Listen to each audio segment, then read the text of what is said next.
Okay. The legislative meeting will now come to order. Mr. Clerk, would you please call the roll? Alderman Kennedy. Alderman Boyd. Alderwoman Howard. Present. Alderman Arnowitz. Alderwoman Hubbard. Alderwoman Murphy. Here. Alderman Ogilvy. Here. Alderwoman Navarro. Here. Alderwoman Middlebrook. Present. Chairman Vaccaro. Present. President Reed. You have 8 present, Mr. Chair. Thank you. So just a couple quick things, if we can not applaud different speakers and kind of let us get through them, that would be nice. Scott is the vice chairman, so if I step out for whatever reason, then Scott would be taking over the meeting. We'll go back and, oh, so I just want to make sure everybody understands, if I step out, Scott is the vice chairman of this. If I have a phone call or somebody wants to discuss something, I can always step out. What I'm going to do is I'm going to start with Alderwoman Howard. She's going to get up and explain what her bill is about. Then we're going to have Alderman Muhammad explain what his bill is about. Then we're going to start with Judge Edwards. We have some committee people here, and that's how we're going to kind of kick it off. We're going to let Judge Edwards go first. He has somewhere he has to be. There had some emergency in the city. So we're going to start with ladies first, and then John, Alderman Muhammad. So, and then just kind of get an overview of what your bill's about. Good evening, Chairman and esteemed colleagues. You have before you Board Bill number 21, an ordinance submitting to the qualified voters of the City of St. Louis a proposal to revise Section 2 of Article 8 of the City of St. Louis Charter, which requires city employees to reside within the boundaries of the City of St. Louis and allow said employees, except for city agency and department directors appointed by the mayor, to reside outside the boundaries of the City of St. Louis, and providing for an election to be held for voting on the proposed revision of the city charter in a manner of voting thereat, and for the publication, certification, deposit, and recording of this ordinance and containing an emergency clause. The reason for this, the underlying, is that currently the ordinance that was approved February 17th, 1976, requires that people relocate to the City of St. Louis after an appointment as an officer or any agent of the city after 120 days of being hired. That seems to be a handicap for hiring and recruiting qualified people to work for our city, and it impairs the general agency of the city to provide quality services to our citizens. There are laws that cite that this is inhibiting people's freedom, and I believe that requiring people to live in the City of St. Louis is archaic and provincial in its intent. Out of 30 cities surveyed, from Columbus, Indianapolis, Fort Worth, just to name a few, Phoenix, Philadelphia, San Francisco, New Orleans, and St. Charles in the state of Missouri here, 17 of those 30 cities have no residency requirement for their employees. Of those remaining 13, the residency requirements are very qualified. In other words, what I mean by that, say in Nashville, employees must be residents of the state of Tennessee within 6 months of employment. In O'Fallon, only the city administrator by city charter must be a resident within 6 months of employment. Let's see, there's one here that requires if you take a city vehicle home, you have to live in the city. So I think that if we're looking towards more progressive ways of dealing with people in our city, I think that having a residency requirement, as I stated before, is archaic and outmoded, and we need to move forward and get in the 21st century here. So with that, Well, we'll actually put the bills actually in front of us. I hope to, by 10 o'clock, actually put them in front of us and take a vote. 10 o'clock? So right now, yeah, by 10 o'clock. That gives plenty, quite a few hours. Or Okay. sooner if we get the people, sooner if we get enough. I think people we're going to have people sleeping. We're going to have to put them to sleep if we have to stay till 10. I know. we're We gonna have do a our baby here, understand. We're going to do our best. Alderman Mohammed? Okay. Do you want to hear from anyone else that's signed up to speak on this? No, or- I'm going to let everybody speak on either one as they come up, because we can roll through Okay. it. Well, and then I won't take questions, correct? No, we're going to just listen and then That's all I we'll have to do say. that. Alderman Mohammed?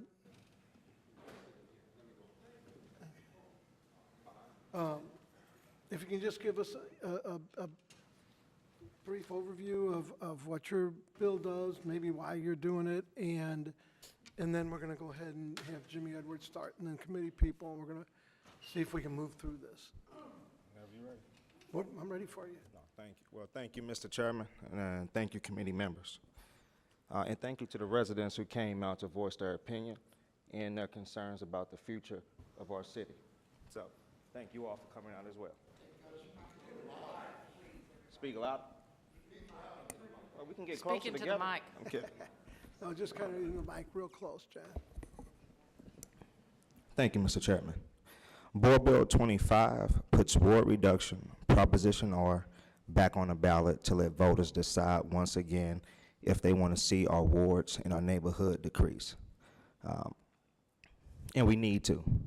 We have tried to pass ward reduction 4 times in the city of St. Louis.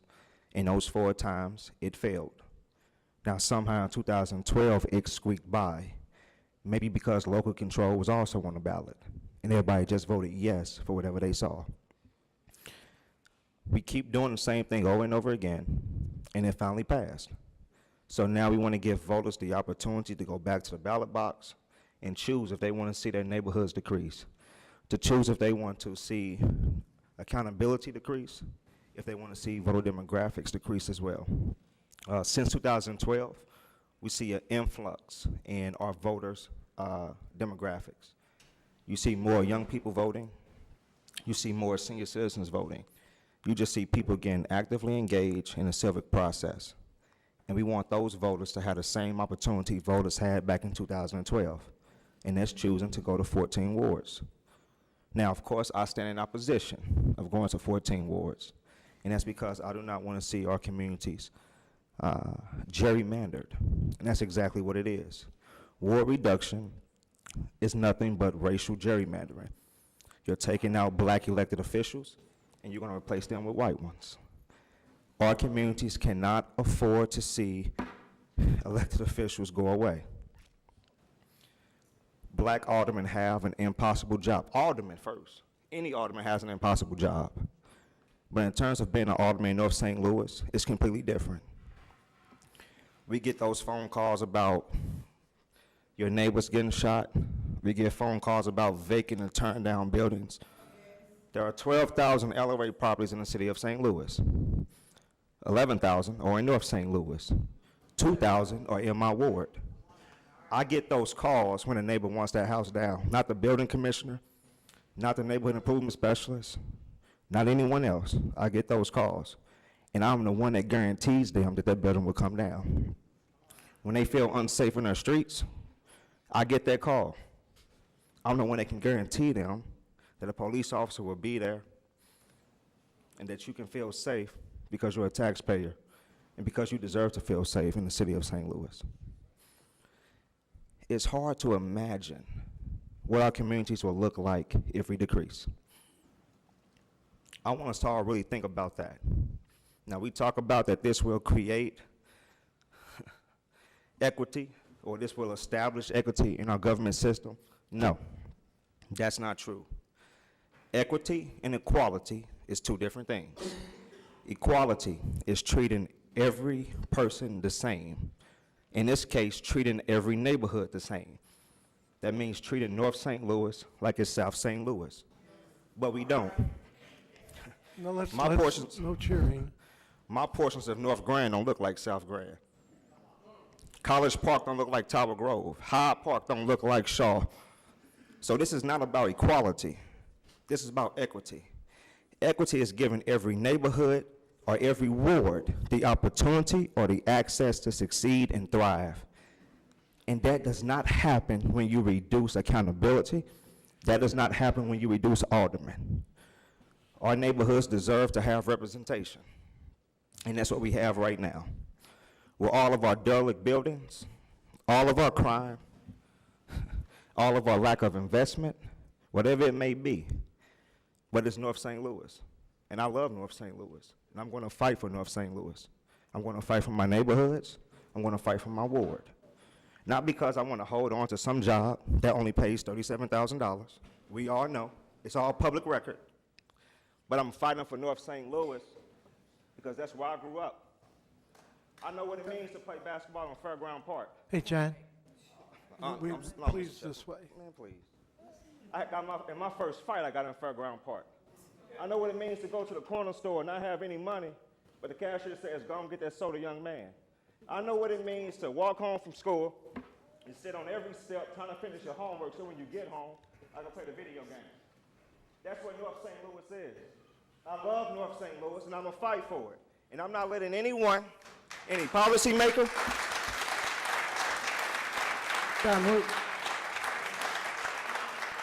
John, we're on the same page, but no, I let's appreciate keep you, Mr. everything Chairman. coming this way, please. But I would not let any policymaker who has never even walked in North St. Louis to decide the future of my city and of my part of town. People decide. Right, and Mr. Chairman. I agree. What we're going to do, I'm going to have Jimmy Edwards, you're first, and then we're going to go with some committee people. He's talking about Board Bill 20. Talking about pick one and go. We're going to actually talk about either or. We're going to move through this. And so please, either both, where you stand, maybe where the mayor stands, whatever your thoughts are. Thank you, Mr. Chairman, members of the committee, thank you very much. I appear here tonight in favor of Board Bill 21, the Residency Board Bill. A healthy city is one that has a diverse and inclusive workforce. The current city charter, which requires city employees to reside in the city of St. Louis, results in an inability to attract a workforce. More importantly, the inability to attract a diverse and inclusive workforce. By way of an example, I will talk about our police department. As you well know, a little under 70% of the employees in the city of St. Louis work for me.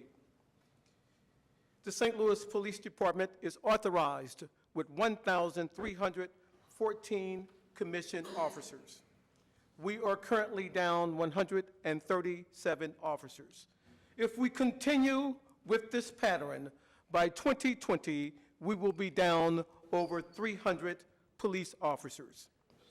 Of that 1,177 officers that are commissioned today, 711 are white males, 57.25%. 299 are African American males, 24.07%.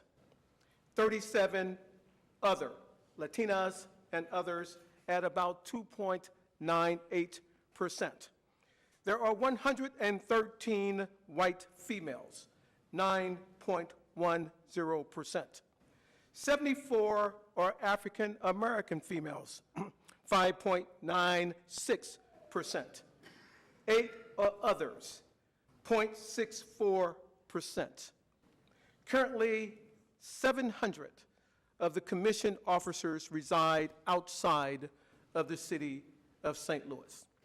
As you can tell, there is inequity with respect to gender and race.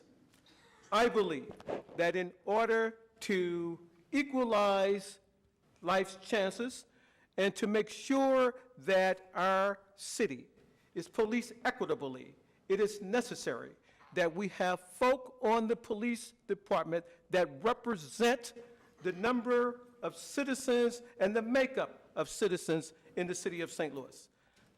We are unable to provide the number of folk to make that number equitable.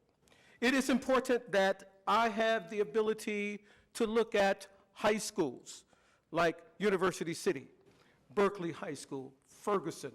Look to Jennings, look to other places where we're able to recruit people into the city of St. Louis. My only criteria, and of course the St. Louis Police will have others, and our personnel director will have even more. But my criteria to be a police is that you love policing and that you love our city. And if we're able to reach out to those folk that want to be police officers and love our city, it will give me an opportunity to equalize the opportunity for African Americans, women, and others. We are establishing a cadet program. The cadet program is to identify 18-year-olds, 19-year-olds, and 20-year-olds. There is no referral source for me to fill or backfill the vacancies in the St. Louis Police Department. It is imperative that those numbers include a sufficient number of African Americans and others in order to make sure that our police department is representative of the citizens. So with that, I want you to know that I strongly, unequivocally support Board Bill 21 that has been introduced by Alderwoman Carol Howard. Thank you very much. Thank you, Your Honor. Thank you. Lucinda, so Lucinda is one of the committee women in the city of St. Louis? Either one, they can speak on either one. We really don't need one in front of us. So do you want to go to a specific one? I just thought we'll just do either one. I'm good with it. I'm good with either way. So Lucinda, you're free to speak, just which one you're speaking on. About Board Bill 25. That's fine. Good afternoon or good evening, Mr. Chairman, members of the committee, and the public, people that came out to hopefully be for Board Bill 25. My name is Lucinda Frazier, and I am the Vice Chair of the St. Louis Democratic City Central Committee. Our chair, Bob Higelman, is out of town and unable to attend. Bob have asked me that I read the following statement on behalf of the Democratic City Central Committee. The St. Louis Democratic City Central Committee has been working to bring the reduction of the City of St. Louis Board of Aldermen back to the voters, to give our voters the opportunity to rethink their decision. For the past few months, members of the committee have been working to gain signatures to place the issue back on the ballot. To date, we have collected close to 5,000 signatures. The majority of our committee feels strongly that retaining 28 wards in the city of St. Louis is key to maintaining a responsible and effective government in our city. The residents want a workable, automatic to constituent ratio for dealing with the revolving neighborhood problems. Our citizens want representation that are reachable, approachable, and accountable. Our committee agrees with our citizens, and we also want representation that can respond to our concerns and to understand the history of our individual communities and are respectful to our diversity. The citizens in St. Louis have little alternatives to ensure that the city's services are available to them, and culturally, our aldermen have played not only a legislative role, but also have served as a conduit to the various city departments, ensuring citizens' needs are met. The citizens have a citizen service bureau, and each department has a director. Historically, neither of those resources have been a successful in ensuring citizens' needs are met as individual aldermen. With the initiative vote we was taken regarding the reduction of the Board of Aldermen, it was taught as being a cost saving and a path to more effective streamlined government. If we consider what will occur should the reduction of the board takes place, it is certainly disconcerting. The remaining aldermen would have twice the constituency, if not 3 times the constituency they now serve, and in many areas in the city that would be momentum and unthinkable. Currently, aldermen share a legislative assistant by ratio of 4 or 5 aldermen per assistant. That would no longer be possible if the remaining aldermen want to continue to serve their constituents. In a likelihood, each alderman will require an administrative assistant. Additional staff will be required to facilitate the reduction, and ultimately, aldermen that serve their acquired possibly by looking for a salary increase. In addition, the actual electoral process for reduction of the ward is uneven and unfair, to say the least. Odd ward aldermen will be required to run twice for 2-year terms, and opposed to the even wards would only have to run once until the process is complete. No consideration was given in the current law for committee people. We committee people run once or following the same odd-even rules. While committee positions are unpaid, they provide various vital services to the voters, ensuring that all voters have equal access. Most importantly, with the odd and even wards, status will be as if it's tomorrow for initial elections or under new boundaries to still be determined.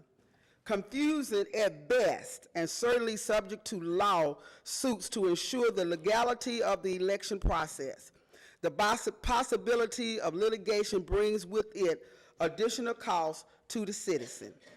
In addition, our other governmental official will have a higher level of influence over 14 aldermen as opposed to 28 aldermen. Special interest groups will also have added influence over smaller groups. They are all to the detriment of citizens we serve. The St. Louis Democratic Citizens Committee is requesting your vote to bring this important issue back to the voters, to allow them the opportunity to thoroughly review the issues, to fully understand the possibility of ratification to our community. The committee pleads our support and assistance to the endeavor, and we will continue to gather signatures, significant signatures, to ensure this measure get back to the board to make the final decision. We, the Democratic Citizens Committee, is in support of Board Bill 25. At this time, I will ask all the committee people to please stand and come forward. So we stand with the people to ask to please consider voting for Board Bill 25 to allow our citizens the chance to vote again, because after all, it's been 4 times, and all 4 times we voted to remain 28. So we're asking you all to please in support of Board Bill 25. Thank you.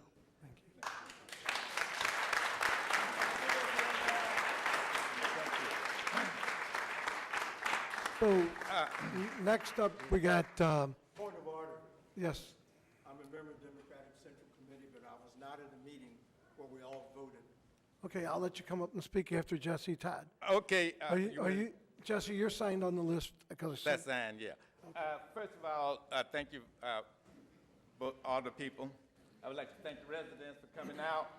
The first letter I would like to read, my name is Jesse Todd. I'm the 18th Ward Democrat Committee man. I'm also the treasurer for the St. Louis Democratic City Central Committee. Jesse, you want to keep it this way? And if you have a lot of letters, just I pick. just have one letter, and then I'll make it Okay. short. I'll keep it real short. The 20th Ward Alderman, Dale Sweet, could not make it. He's from the 20th Ward. He wrote this, asked me to read this letter. He's here. Oh, okay. I mean, I'm sorry. Okay, so Dale, you want to read it? Sure, no, go right ahead. Okay, thank you. Okay, it's a dear Alderman Spencer, board members, and Mayor Cruson. The 20th Ward Democratic Organization oppose a reduction in the number of city wards. Please get this issue back on the ballot so that the city electric can provide more seasoned input now that a few years has passed. The purported good of water reduction is clearly outweigh the harms, unknown or otherwise. Water reduction will serve special interests who desire fewer people to lobby. Thank you.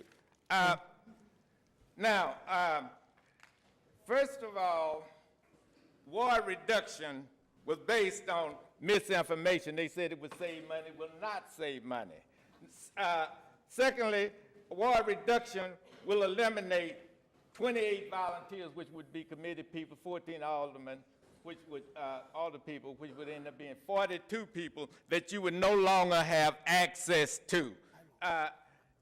Water reduction doesn't save money because throughout the city, we're the development. In North St. Louis and South St. Louis, I've seen development, and the Central West End, because I helped do some development in the Central West End too. That more than pays for a development, more than pays for the older people, because the role of the older people and committed people, they are expanding. Now, older people and committed people are expected to solve many other problems. For example, they are serving as advisors when there are problems, navigating city services, advocates for many different things. So I could go on and on, but those are just some of the examples. Also, it would reduce maximum feasible citizen participation because currently it costs $363 to file for president of the Board of Aldermen. If the salaries are double, it would cost $746. So that reduces the chance of maximum feasible participation. Also, when the wards are expanded, it will cost more to run for office because you would have to have more literature, you would have to have more workers, you would have to have more everything. So what would happen is then mailings would double. So the money gonna come from the Donald Trump type people, the oligarchs, the people with money. Hey, Jesse. That's what's gonna happen. And we're not in support of Trump. Let me be perfectly frank. And we want to try to get rid of him. But let me continue I know, on. Jesse, we gotta- we we're gotta going to eliminate. To summarize, there was this bill in September, the Democratic Committee found out about it. This bill was being snuck in through the back door by Rick Saintfield and some more business people. Let me be perfectly frank. And what happened is then, it's some of the, let me just say it was snuck in. The citizens had zero input. Zero. Jesse, Jesse. Shouldn't the citizens who pay taxes, shouldn't the He's citizens good. participate and have something to say about what's going to happen to the citizens? And the citizens had zero. We had even hearing for the police, because one police officer who we pay for, but we can't have hearings. We had zero hearings for the citizens on what's going to happen to the ward. Zero studies on whether or not this was going to be effective. All I'm going to say is this: we must end that backroom deal. Okay, you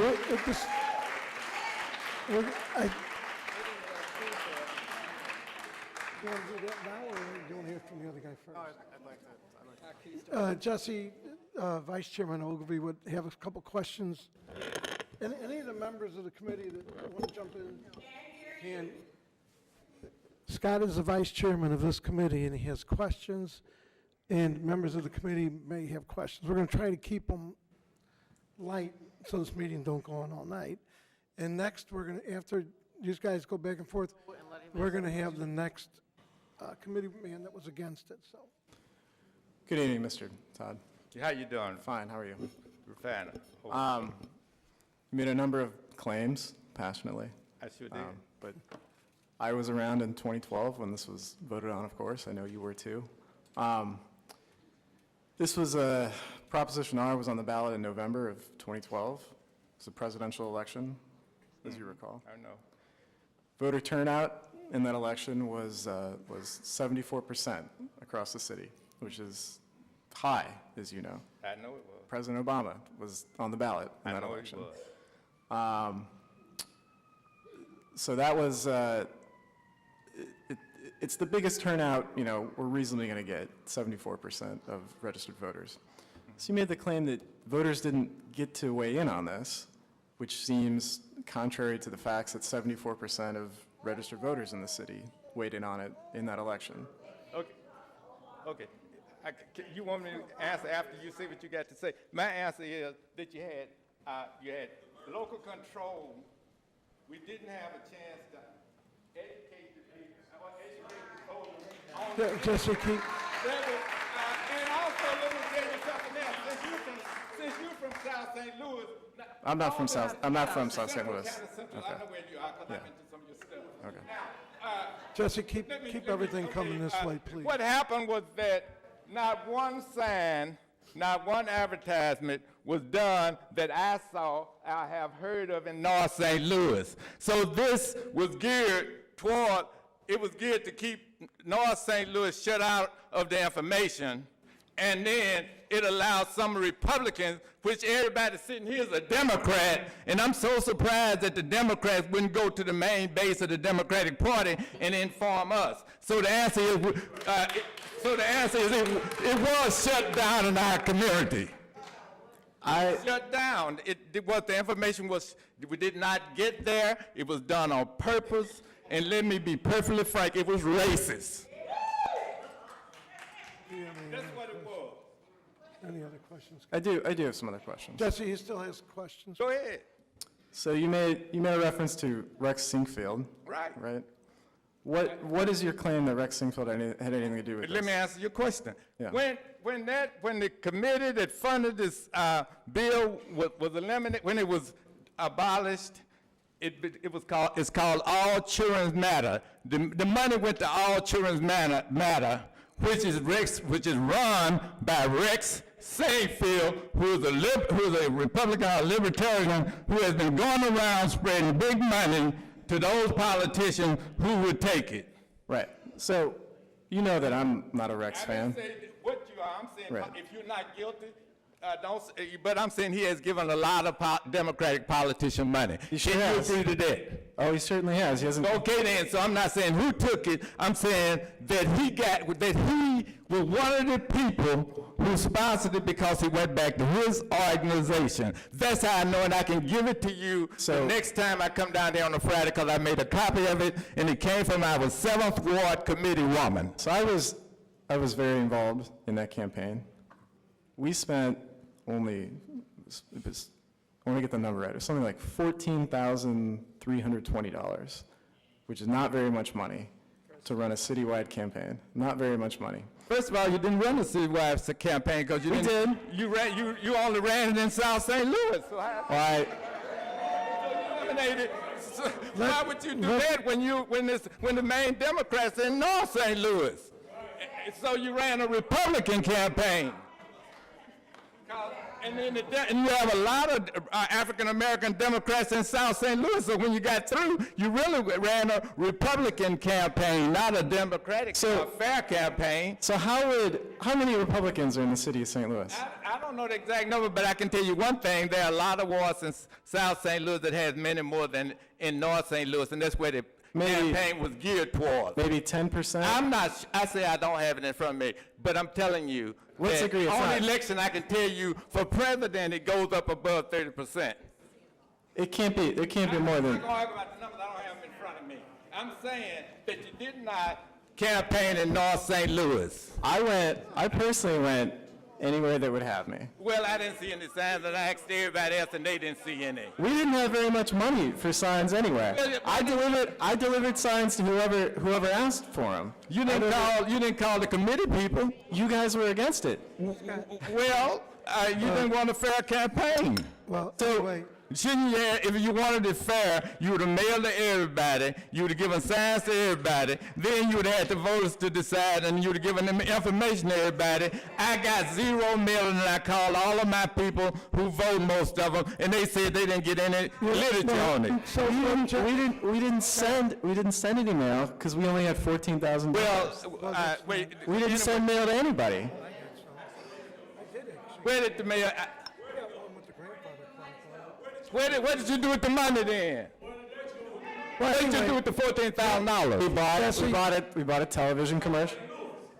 Okay. We let me- bought I'm gonna a try- television commercial. I gotta Thank get you. back under control because we're gonna be here all night. I think, I'm gonna, We bought a television. so, let me get everything under control. This is gonna be the last question answered, and then we're moving on to the guy from the Central Committee who opposes this, and then we're gonna start going through people. We're gonna be here all night. Jesse, you're passionate, you know we're friends. All right. But we gotta kind of. Okay, go ahead. So we had $14,000. We bought a television. We produced and bought a TV commercial, which was most of that money, and then we printed some flyers. We put in some yard signs, and that was pretty much it, as I recall. That was all the money. And I delivered the yard signs to whoever asked me for one. Now,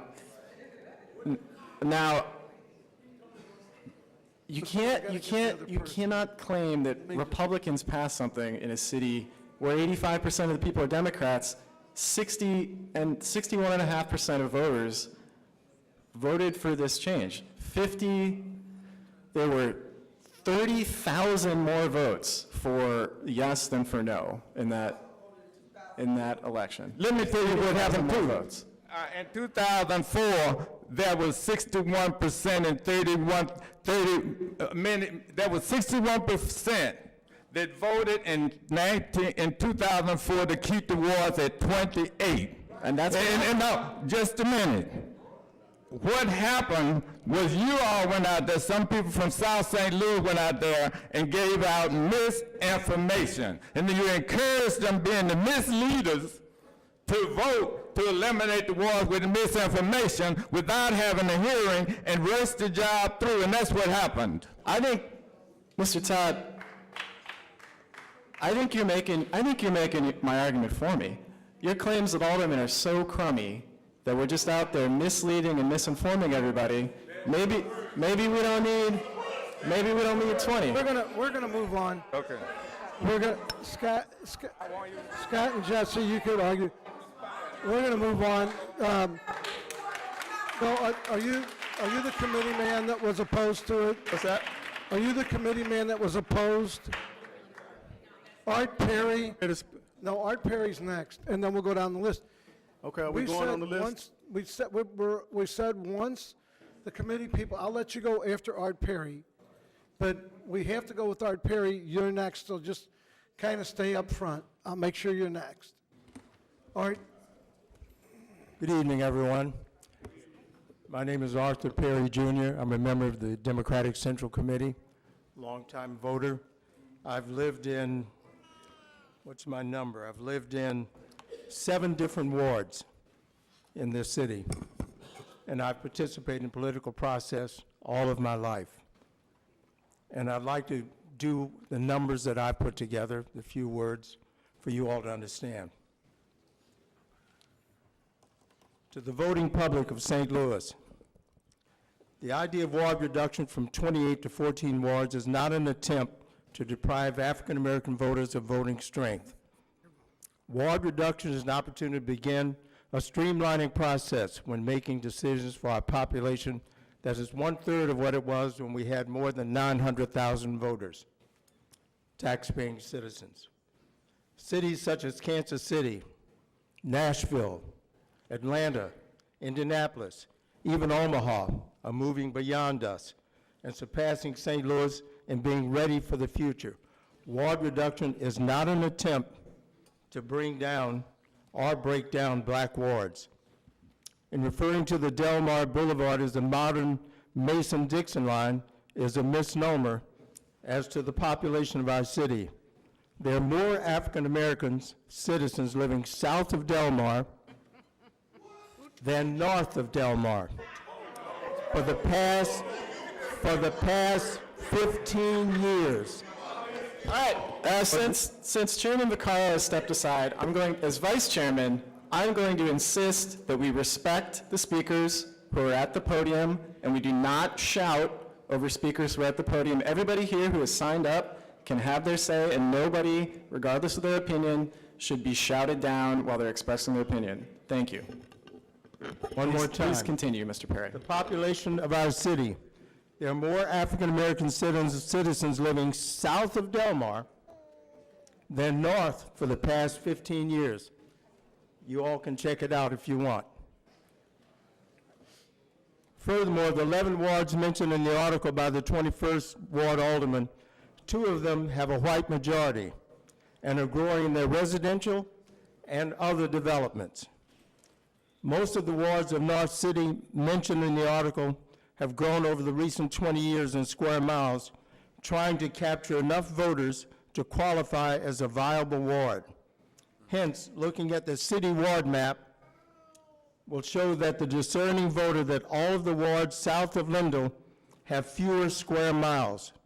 But for now, a concentration of have fewer square miles. But for now, the concentration of more voters makes them viable wards. Ward reduction was given a positive vote by the Board of Aldermen several years ago, and the citizens of St. Louis affirmed that decision. Ward reduction is now the law. And I attended a Democratic Central Committee meeting, and this discussion was brought up, and there was the thought that we had decided something at that time, but we did not have a vote on it. The chair did not make a vote. Since then, I see the folks here at this particular meeting indicate that we voted on ward, if you will, maintenance at 28. I'm a committee man now, so whatever decision that's been made in the past month, I've been a committee man. And as I mentioned earlier, I've lived in 7 different wards. I recommend that you indeed reduce the wards number to 14 so that we can have some change and move forward with our ability to effect change. Thank you. Thank you. Next would be Kathy. I'm gonna let him go next, and then Kathy, and then I'm gonna let this young man go because I promised. Kathy, you're next, and then we're gonna be done with committee people, and we're gonna go down the list. Right, I'm trying to do committee people to get through the committee people. All right, greetings. My name is Tichara Masimba, and I represent the Black Power Blueprint. The first thing I want to say is that something that most of us know, that this 2012 referendum was put forth by the white ruling class, and it has eliminated black wards. The gentleman before me said that it was in law. It is in law. It has eliminated black wards. It was the white community that left North St. Louis. When we were fighting for power, they fled North St. Louis, and now they want to come back and they want power for themselves. We call that gentrification. Please, if this meeting will be going on till midnight. Okay. Keep The applauding. other thing that I think is important is that we recognize that this is not an attack on black elected officials or their ability to hold jobs. This is an attack on the black community. Yes. This is no different from the spy agency that's being built in North St. Louis. It is no different from their use of eminent domain to push us out of North St. Louis in order to do it.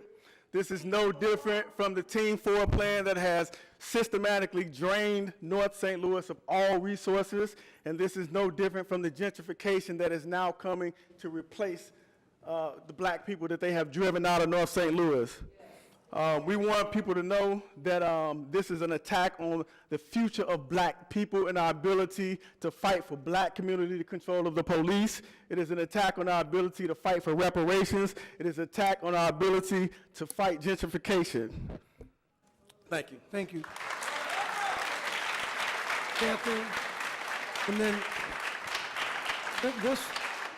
this will be it from the committee people. We're going to go down the list. I would ask if you've already heard, and your name's on the list, we read it. If you heard and you really don't have anything to add, to speed things up, I would just say what I had in mind's already been said, because I think the majority of the people, as I read the list, are here in favor of these 2 bills. So if we're just going to all get up and say the same thing, it's not going to help. Kathy, you're up. Mr. Chairman and members of the committee, I want to thank you for your time. I'd only like to offer a clarification of Committeeman Perry's statement. At the time that the Central Committee originally endorsed an effort to bring this measure back to the voters, it was about 2 years ago, and Mr. Perry was not on the committee at that time. We had 2 subsequent votes where we voted by a large majority to support the measure to get it back to the voters.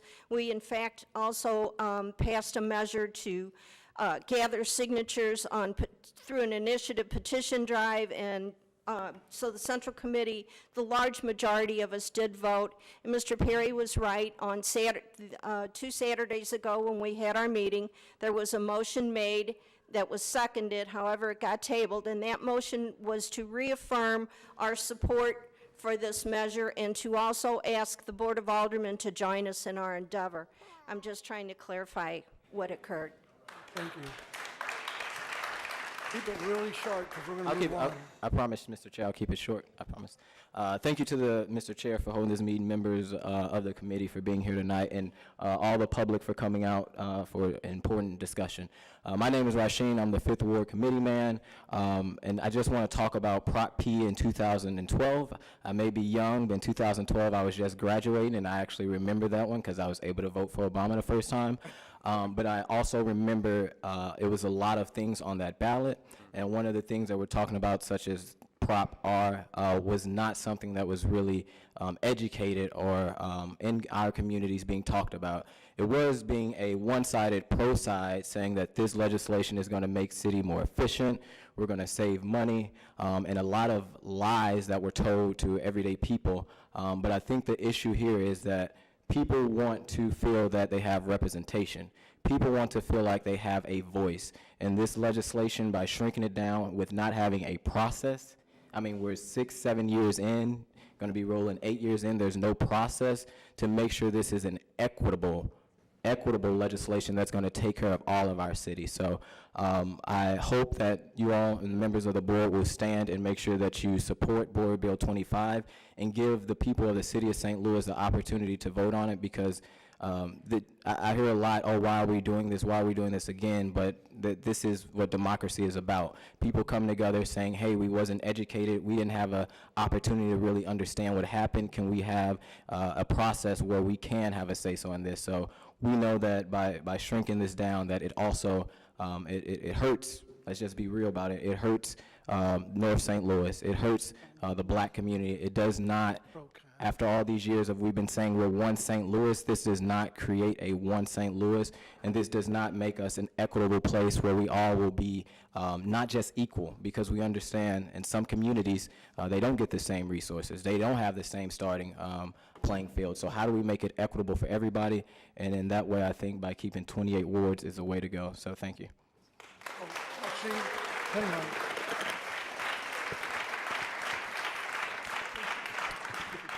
Thank you, Mr. Chairman. Hello, Mr. Aldridge. Good evening. How you doing, Alderman? Fine, how are you? Great, great. All right, so one thing you said that I agree with is that we need to, it's the law right now. We're transitioning to 14 in a few years. We do need a plan for how to do that. And I would say that Proposition R in 2012, you can't put the plan, that's just a charter change, right? The plan has to come after that, and it has to be developed by city departments, by the public, by people in office, by interest groups. And it's hard to do when you're way back in 2013 or 2014, and you don't know who the mayor is going to be, you don't know who's going to be on the Board of Aldermen, you don't know who's going to be in charge of those departments. I think now is actually the perfect time to start planning for that transition, which is coming up, and I think we're close enough that we can have a robust discussion on what should change, what shouldn't change. And my hope is that it's not like my ideas, it's like everybody's ideas on what should change, right? There's a lot of ideas I don't have. And I recall campaigning on this subject and saying, look, a lot of people are unhappy with how things are now. A lot of people say there's a lot of inequity in how resources are distributed now. And we've locked ourselves into this this current system that doesn't seem to be working for a lot of people. I think it's not working for a lot of white people, and I think it's not working for a lot of black people. And the goal was to force a conversation on how to do things differently. So, you know, one thing that keeps coming up, just these simple things, I'm not going to run through like a dozen of these, but I'll just mention one in terms of how you create a transition. Are you asking me a question, or is this a statement? No. Oh, Rashid, he don't, just so you know. I think as doesn't- vice chair, I He get does not have to make ask a comments. question. He can Yeah. make any statement. So do I need to stand here if he's not asking me a direct question? Right. Okay. I would These say are that, these yeah. are based on, this is a response to your comments, though. So that's why I'd appreciate sticking around for. Come again? I've never come to North St. Louis. See, that's just straight up false. Mr. Vice Chair, I'd like to interact with Mr. Aldrich. One simple thing comes up a lot these days. North Side wards geographically are bigger than South Side wards, right? And right now, we distribute ward capital equally. Not equitably. Exactly, right? That's my point. So something a lot of people keep bringing up, maybe we should distribute ward capital by geography, maybe by mileage of streets or something like that, because if you have twice the geography, for instance, in the second ward, and you have twice the length of streets. First off, we're not going to be yelling out questions. We're not going to be yelling out questions. I tell you what, Oh, I'm not going to be around. We're gonna- I promise you that. I won't be around. I'm saying the city distributes ward capital equally. Every ward gets the same dollar figure. Maybe we ought to do that according to like geography or mileage of streets. That would be a way to do it more equitably. My point is, we're never going to seriously have those conversations until we're forced to have them. And I think Proposition R is a way to force us to have a lot of those conversations. And I hope that some things change so resources are distributed more equitably, because that was like a main thing I campaigned on. So thank you for listening to me, okay. Mr. we're gonna move Aldrich. on. Scott, thank you. No, we're going to go down the list. We're not going to be having a free-for-all up here. Mr. Are Chairman, you assi- Yes, I have a question. sure. How are things going to be? I'm not playing Pardon that. me. We're go- How are things going to be structured this evening? Are we going to ask questions of people who testify and then make comments, or plan are we was going to make not- comments? The plan was to just move through, listen, and then debate it, but Scott asked me if he could ask a question. I would prefer that we just start moving on. We can't have a free-for-all at the mic. We're going to go down the list. Are you on the list? I am on the list. Then when your name comes up, My name you can is come up. Casey Mackey, We're and I going to move just, down the list. If I may, Mr. Mr. Chair, yes. we can have the opportunity to discuss our opinions about the bill when we have the motion Right. to either adopt or not to adopt the bill. I'm trying to hold my comments to that point. Right, Because I- I could hop in here I as agree. well, We're gonna hold- particularly as a senior member on this committee. No, we're going to hold So- our we're going to hold our questions. We're going to go down the list. I would Mr. Clerk, suggest that please call the. I would suggest we go ahead and take all the testimony. That's what we're gonna do right And then now. after that, have comments. You know, I respect. Alderman Kennedy, I respect agree what with you. Thank So you. no questions, we're going to move on. You'll come, when your name comes up, you'll come up. So, Mr. Clerk, would you please go down the list? I am on the list, No, so. you're not, we're going down in order of the list. So the finished phraser's been called. I'll tell you what, keep it up, we'll shut it down right now, and we'll put this before us and we'll vote it. We're going down the list in order, it's not a I'm- free-for-all. I was number 3. Well, so, Yes, then your name's thank gonna, you. then your name's gonna come up quickly. Go down the list. Lucinda was first, so she's done. Who's second on the list? Jay, I cannot read the name. Jay. You're on the list, you're second. If you're third, you'll come up. Right after? Tachara Masimba. Okay. So wait a minute, who was second on the list? Tachara Masimba? just spoke. You're second on the list, so you can come up. Tachara just spoke. Okay, who's third on the list? Casey McKay. That's me. Now, okay, Thank now you. And I just want to completely agree with what Tacharwa said, that the bill to reduce the wards is a total attack on the black community, and that I answered the call from the organizers of the Black Power Blueprint to organize in the white community, to work in the white community, and organize other white people who want to stand in solidarity with the black community struggle for control of their own resources, of their own communities, and power over their own lives, that they should decide what happens in their communities, and that solidarity means reparations are owed to the black community for the historic crimes committed by the city against them, putting them in an economic quarantine, denying them control of their resources, gentrifying them out of their neighborhoods, and putting them under police occupation. And that white people have been complicit in this, but not anymore. That as an organizer, I've seen white people that want to stand on the right side of the question and support genuine economic development in the black community, and not be on the side of the white ruling class and these repeated attacks on the black community's democratic right to have control of their food, of their housing, of the police in their communities, of education, of every single resource that belongs to them. And everybody knows about the Del Mar divide, that the white community gets developed while the black community suffers, and we say no more. We are disgusted with this reality, that we in the white community do not want to live at the expense of the black community, which is what the current system entails. Thank you. We'll move on down the list. We're not going, you know what, we cannot, James Stringfellow. Jay Stringfellow. Thank And we really can't have applause at the, no, we're not, we just discussed it. We're just moving on.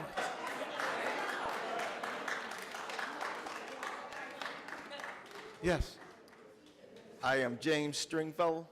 yes, Mr. Stringfield. Okay. I received a call to come and voice my opinion. I'm a resident. I'm 65 years old. You know, what is amazing about this event is that when I was much younger, I attempted to get employment with the city of St. Louis. And I'm really appalled that there's nobody from the city of St. Louis personnel office here today. We all have said that you all have said that there is a problem with getting jobs here in the city of St. Louis. Yeah, there's a problem. It's not from the lack of people that would want to work for the city of St. Louis. It's the setup of your personnel. How you cannot get a job if you haven't worked for the city of St. Louis. You have no opportunity to get into the city of St. Louis. So now, as I can see from my neighborhood, there are a lot of vacant buildings. I'm on the north side. Now, I am of the opinion that they are creating more housing in the city of St. Louis, downtown. They are creating more housing over there by Forest Park Community College. Now, I am of the opinion that that's not going to be for black people over there. So if there's going to be an influx of people to choose from, why do we need to allow people from Kansas City, allow people from the county to seek employment when you're building all of these housing and they're not in the north side? I can't understand that. That's my opinion. Thank you for your comment.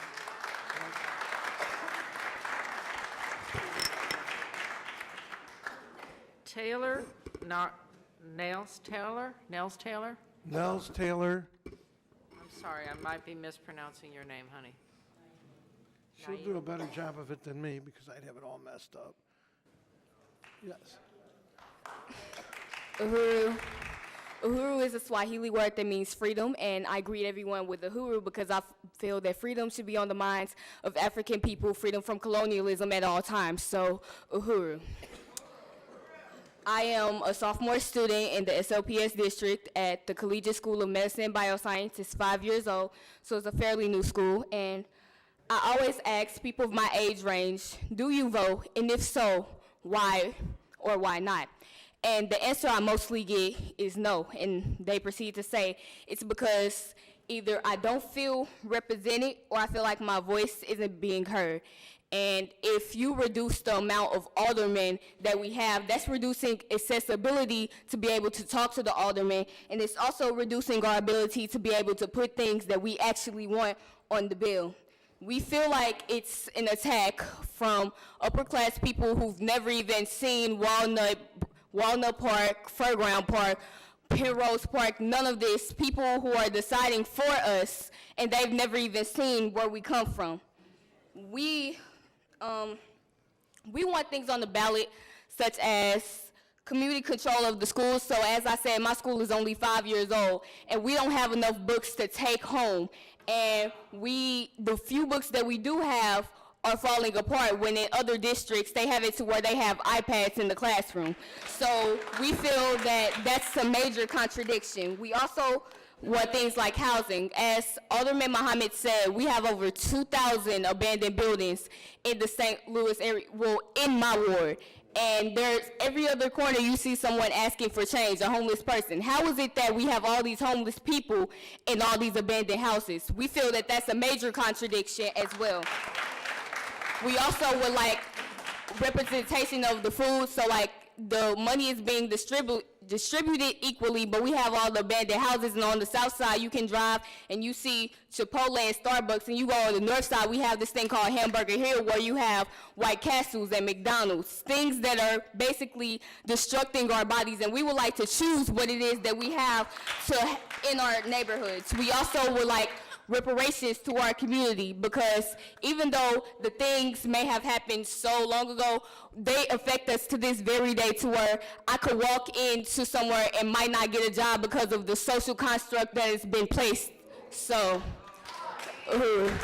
Thank you. Thank you. got any Kitty Riley, questions? you're up next. Thank you.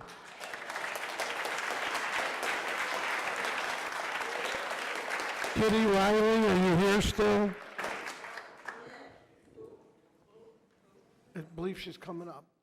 If we can kind of keep these down to a couple minutes, you probably could stay long enough to see the vote, because we are going to vote this in a little while. And nobody has signed up on the side of opposition. So everybody has signed up in favor of these bills, so all we keep hearing is the same thing over and over. Well, I feel like it's really important issues which brought me here tonight. Okay, how's that? That's better. All right, I felt it's very important issues that brought me here tonight. And I absolutely want to acknowledge the young woman who spoke before me and say I completely agree with the black community having self-determination of their own wards and areas and parts of the city and the whole city of St. Louis. This is an African city of St. Louis, and I came here with the nonprofit I work with a year ago. So it's my first time being here. And what I've observed, I mean, in the area where we're working, there is nothing. There's no stores. There's no commerce. There's no anything. There's no cafes. There's nothing. But it was intentional. It was intentional. I've been working with black contractors, Mexican contractors, and highly skilled tradespeople. But they can't get work in North County. People don't hire them.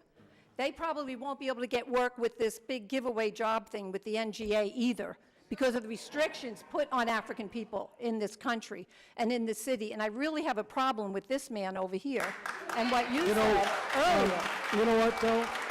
I would really say, do. I want to say this. we'll call the next person. We're not going to. Want to say this. No, we're not. I want to say this.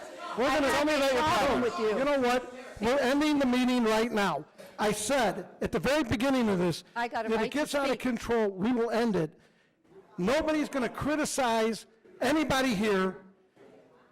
We were courteous in trying to let people talk. Let's just say Nobody's going to this. Let's criticize just say anybody this. here. We, as white people, can't act like it's a level playing field. Who's next on the list? Pardon me? Let him vote?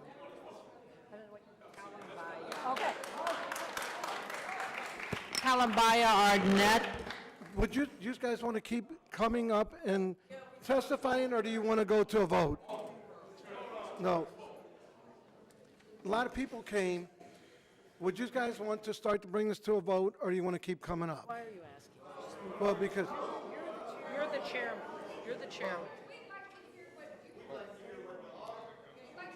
we're going to debate it up here. So just by a show of hands, who wants to end the public testimony and bring it to a vote? Raise your hands. Okay, and who would like to continue the testimony? When you continually see local government aspect. We're going to bring them both up then. Okay, so, you know what? Let's go ahead and move it to, so,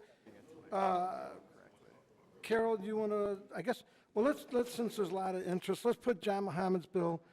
John, do you want to put Board Bill to? I will.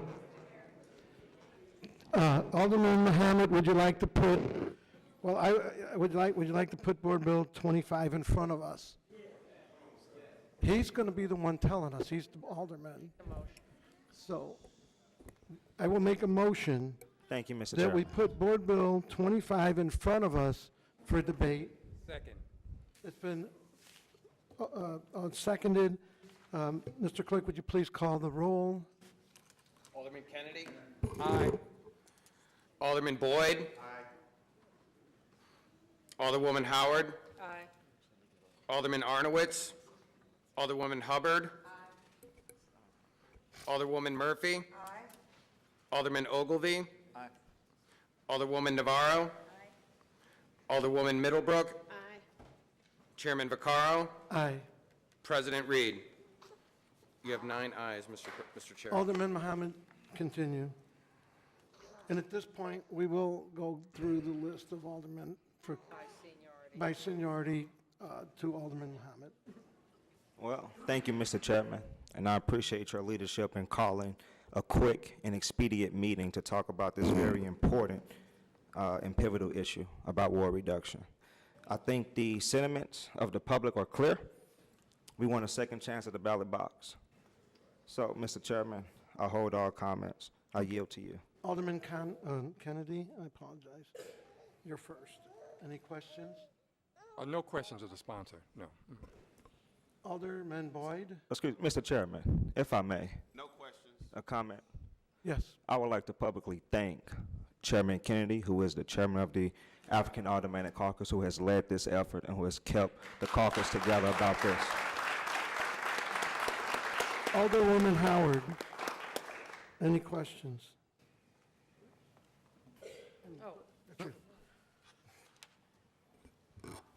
I guess my only question is, it appears to me that, you know, being on the Board of Aldermen and having voted for this and resoundingly getting an affirmative vote from the citizenry, I will support this only because I just am wondering if people were really confused about it. I in my own mind, I don't know. Will there be a cost savings? Absolutely not. Do we need less aldermen? I guess when I hold the yardstick up and I look at the representatives, the county council and what they represent, and the number of citizens they represent and what we represent is really doesn't measure up. I mean, we represent approximately 11,000 citizens each.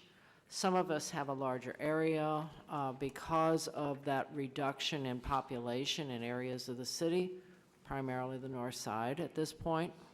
I would like to think that maybe by expanding, you know, the size of the wards and the population, that we would have more inclusive representation. In other words, we would have a more diverse population. Some people seem to think that I don't represent any African Americans nor minorities. That's not true. I have probably about 50% African American in my ward, and I am on the south side, by the way.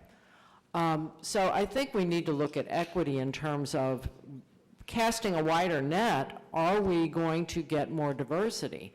I don't know how this would come out. you know, as the Alderman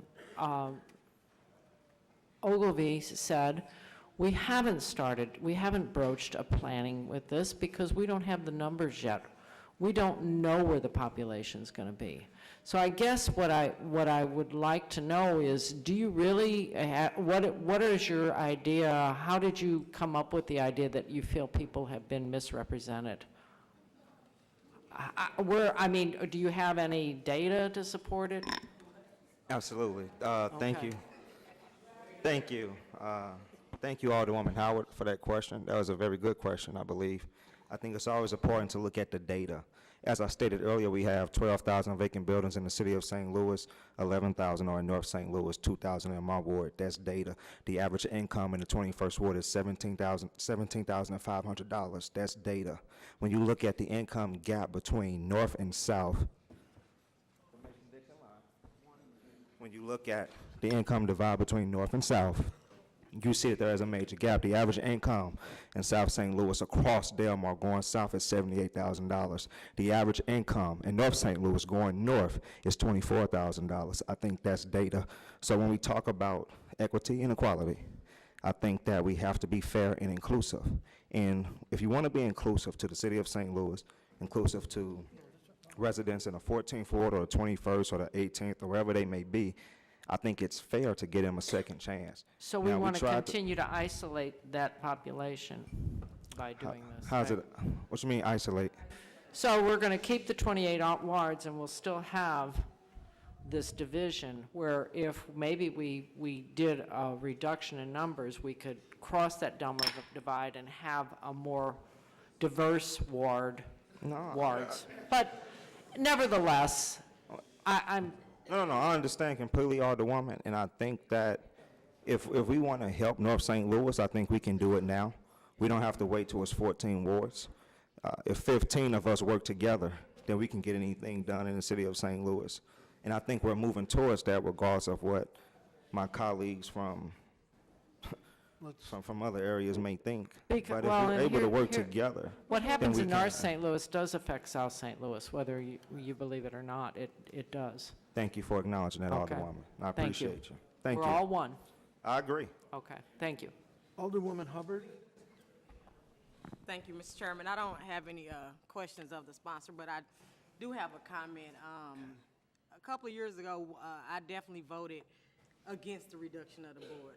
At a time when it wasn't very favorable to vote that way because it was perceived as we were being self-serving to say you don't want to get rid of your job, but it wasn't about my job. It was about the fact that I couldn't imagine representing 2 wards with the resources that we have. The bill, it didn't call for any additional support staff.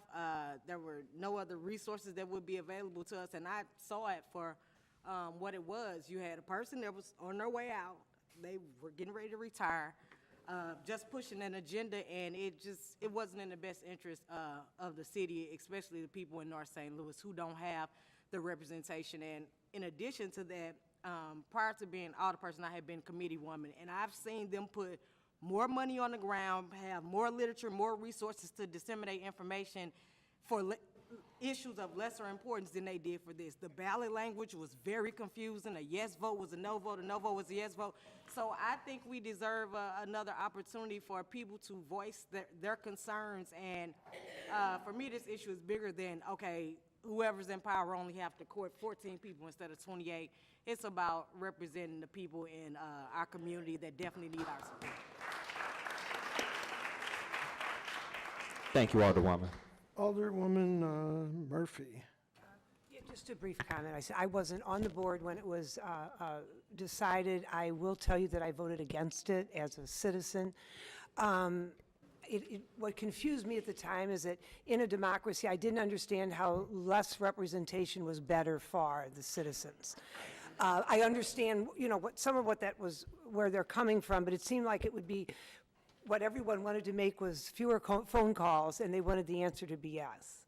So I was against it at the time, and I am certainly in favor of bringing it back again, especially if all that confusion was, I knew what I was voting for when I was voting, but if perhaps everyone else didn't, then maybe they deserve another chance. Thank you. Vice Chairman Ogilvy. Mr. Chairman, if I can just comment to what she said, please. Yes. Thank you, Alderwoman. You're absolutely right. Less representation does not work. In fact, when the city of St. Louis was founded in the 1800s, we had more than 30 municipal legislators because we had a House of Delegates, and we also had the Board of Trustees that sit in this very room. So we had two legislative bodies to control roughly 400,000 people. Our city was incorporated as an official city in 1914. Those two legislative bodies were still in place. So we had over 30 aldermen, just to be clear. Thank you again, Alderwoman. Vice Chairman Ogilvy. Thank you, Mr. Chairman.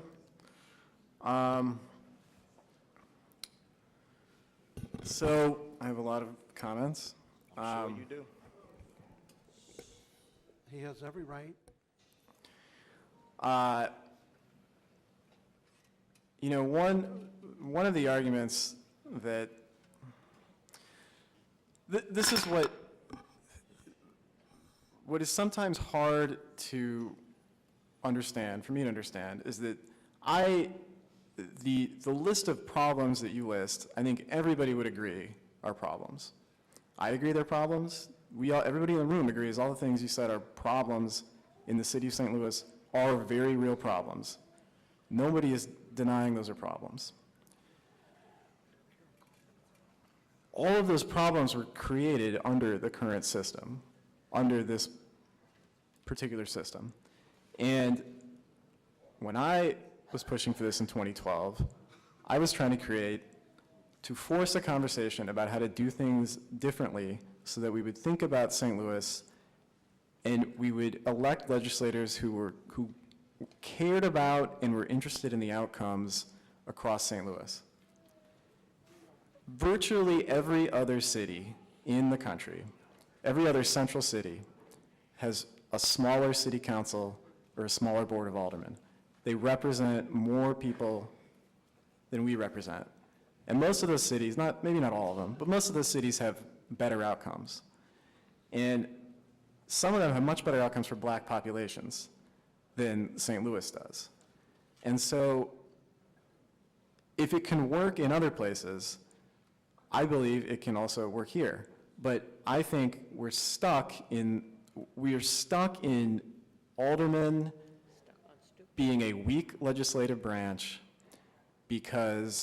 and not really an equal branch of government in the current system, I would claim, because what we all do is a lot of troubleshooting problems, left and right. You get phone calls, I get phone calls, stuff that city departments sometimes can deal with, but who I think everybody acknowledges we need to empower to deal with better. We ought to have a system where, regardless of where you live in the city of St. Louis, if you have a problem, a city department can handle that problem and can handle it in the same way regardless of where you live. I think you shouldn't have to rely on your alderman to be the person who fixes a problem or to be a person that elevates that issue to something that gets attention. I'll also point out, if we had 14 wards, the wards would be bigger, and there is a high probability that most of those wards would contain a more diverse population than is currently the case, a more racially or economically diverse population, and certainly just a more diverse set of neighborhoods. And most of those wards, on balance, would look more like the entire city looks. It's my personal belief that over time, we would elect people who had the big picture in mind and who would think about the destiny of their ward as sharing the same destiny as the city of St. Louis and vice versa. People who would care that if services are not being delivered in some parts of the city, that's an issue for everybody. A lot of local governments have a system that does that, which is to elect. Maybe they have a mixed system where they elect some people from districts or wards, some part of the city council is elected at large from across the city, the idea being that those people are going to always be thinking about what happens across the city. And I think because we represent small wards with fewer people than basically every other central city in the country, we had developed a system where we are primarily focused on what happens within our ward and minimally able to make policy or even know what's going on in some cases in other parts of the city. The defining characteristic of the St. Louis region is political fragmentation. There are too many municipalities in St. Louis County, there's too many police departments, there are too many fire departments, there's too many school districts, there are, and I would claim there are too many wards in the city of St. Louis. And the inability to make consistent policy, and the fact that bad policies can hide within municipalities and not get a lot of scrutiny, and that good policies can't spread because they're stuck at their border, I think has not served this region well. City, of course, has lost hundreds of thousands of people. It's lost more than 60% of its population. The county has not grown since 1970. It's at a stagnant population. The system of government within this region is not working. It's not delivering the best quality services for the money to the most people. And in some cases, it is completely deficient and in fact predatory against its own residents. And that is unacceptable. Do I think 14 wards and 14 aldermen is some kind of silver bullet that solves all those problems? No, of course it's not a silver bullet. There's no one thing you can do that fixes every problem. However, I think everybody in office across the region, city and county, needs to think about what we can change to improve the overall condition of this region. And I think a big thing is less political fragmentation. Everybody that looks at that topic objectively says we are a complete outlier compared to almost every other place. And other cities get things done faster, they get things done better, quality of life is better, and people are happier with their local governments than they are here. And we can continue down this road of we can't change because it's not perfect, but nothing is perfect. It's certainly not perfect now. So I think a nudge in the direction of forcing some conversations and forcing us to look again at what the Board of Aldermen is supposed to do is very healthy. I would like the Board of Aldermen to be a co-equal legislative branch of local government. I think what we are instead is largely 28 tiny executive branches that individually deliver services. Some of us are really good at some of those things, some of us are really good at other of those things, but the policy varies a lot ward to ward, and a lot of times in a way that doesn't serve everybody very well. And to the point that we have voted on this before, yes, we voted on it before, but we implemented the voters' will in every one of those cases. Every time in the past when voters said, stay at 28 wards, we stayed at 28 wards. We implemented the will of the voters in every one of those cases. And it was like the 50s, 80s, 2004, I don't remember the exact dates. But every time voters said, stay at 28, we stayed at 28. We carried out the will of the voters. In this case, voters said, let's go to 14. I think we have an obligation to carry out the will of the voters in that case. We have,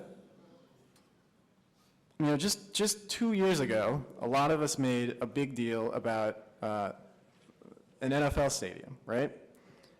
There was an ordinance that said public stadium financing has to go to a public vote. And a lot of us said that was really important for us to follow through and make sure that went to a public vote, and there was no way we would support a stadium unless it did go to a public vote.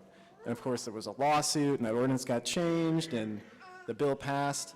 But I see people now who were adamant that we had to respect the will of voters and make that go to a public vote, now saying we don't have to respect what happened in 2012 when voters approved this.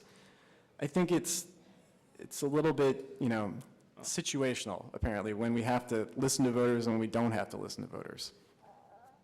It's not easy to change the charter. here. It takes first of all, it's got to get on the ballot, which doesn't happen very much. Second of all, it needs 60% of voters. A lot of the charter is boring and technical, and nobody wants to pay attention to it. There's a lot of things that should change about the city's charter. This got on the ballot, voters approved it. I think we ought to see it through, and if it's a complete disaster, we can always put it back on the ballot to go back to 28 wards then. But we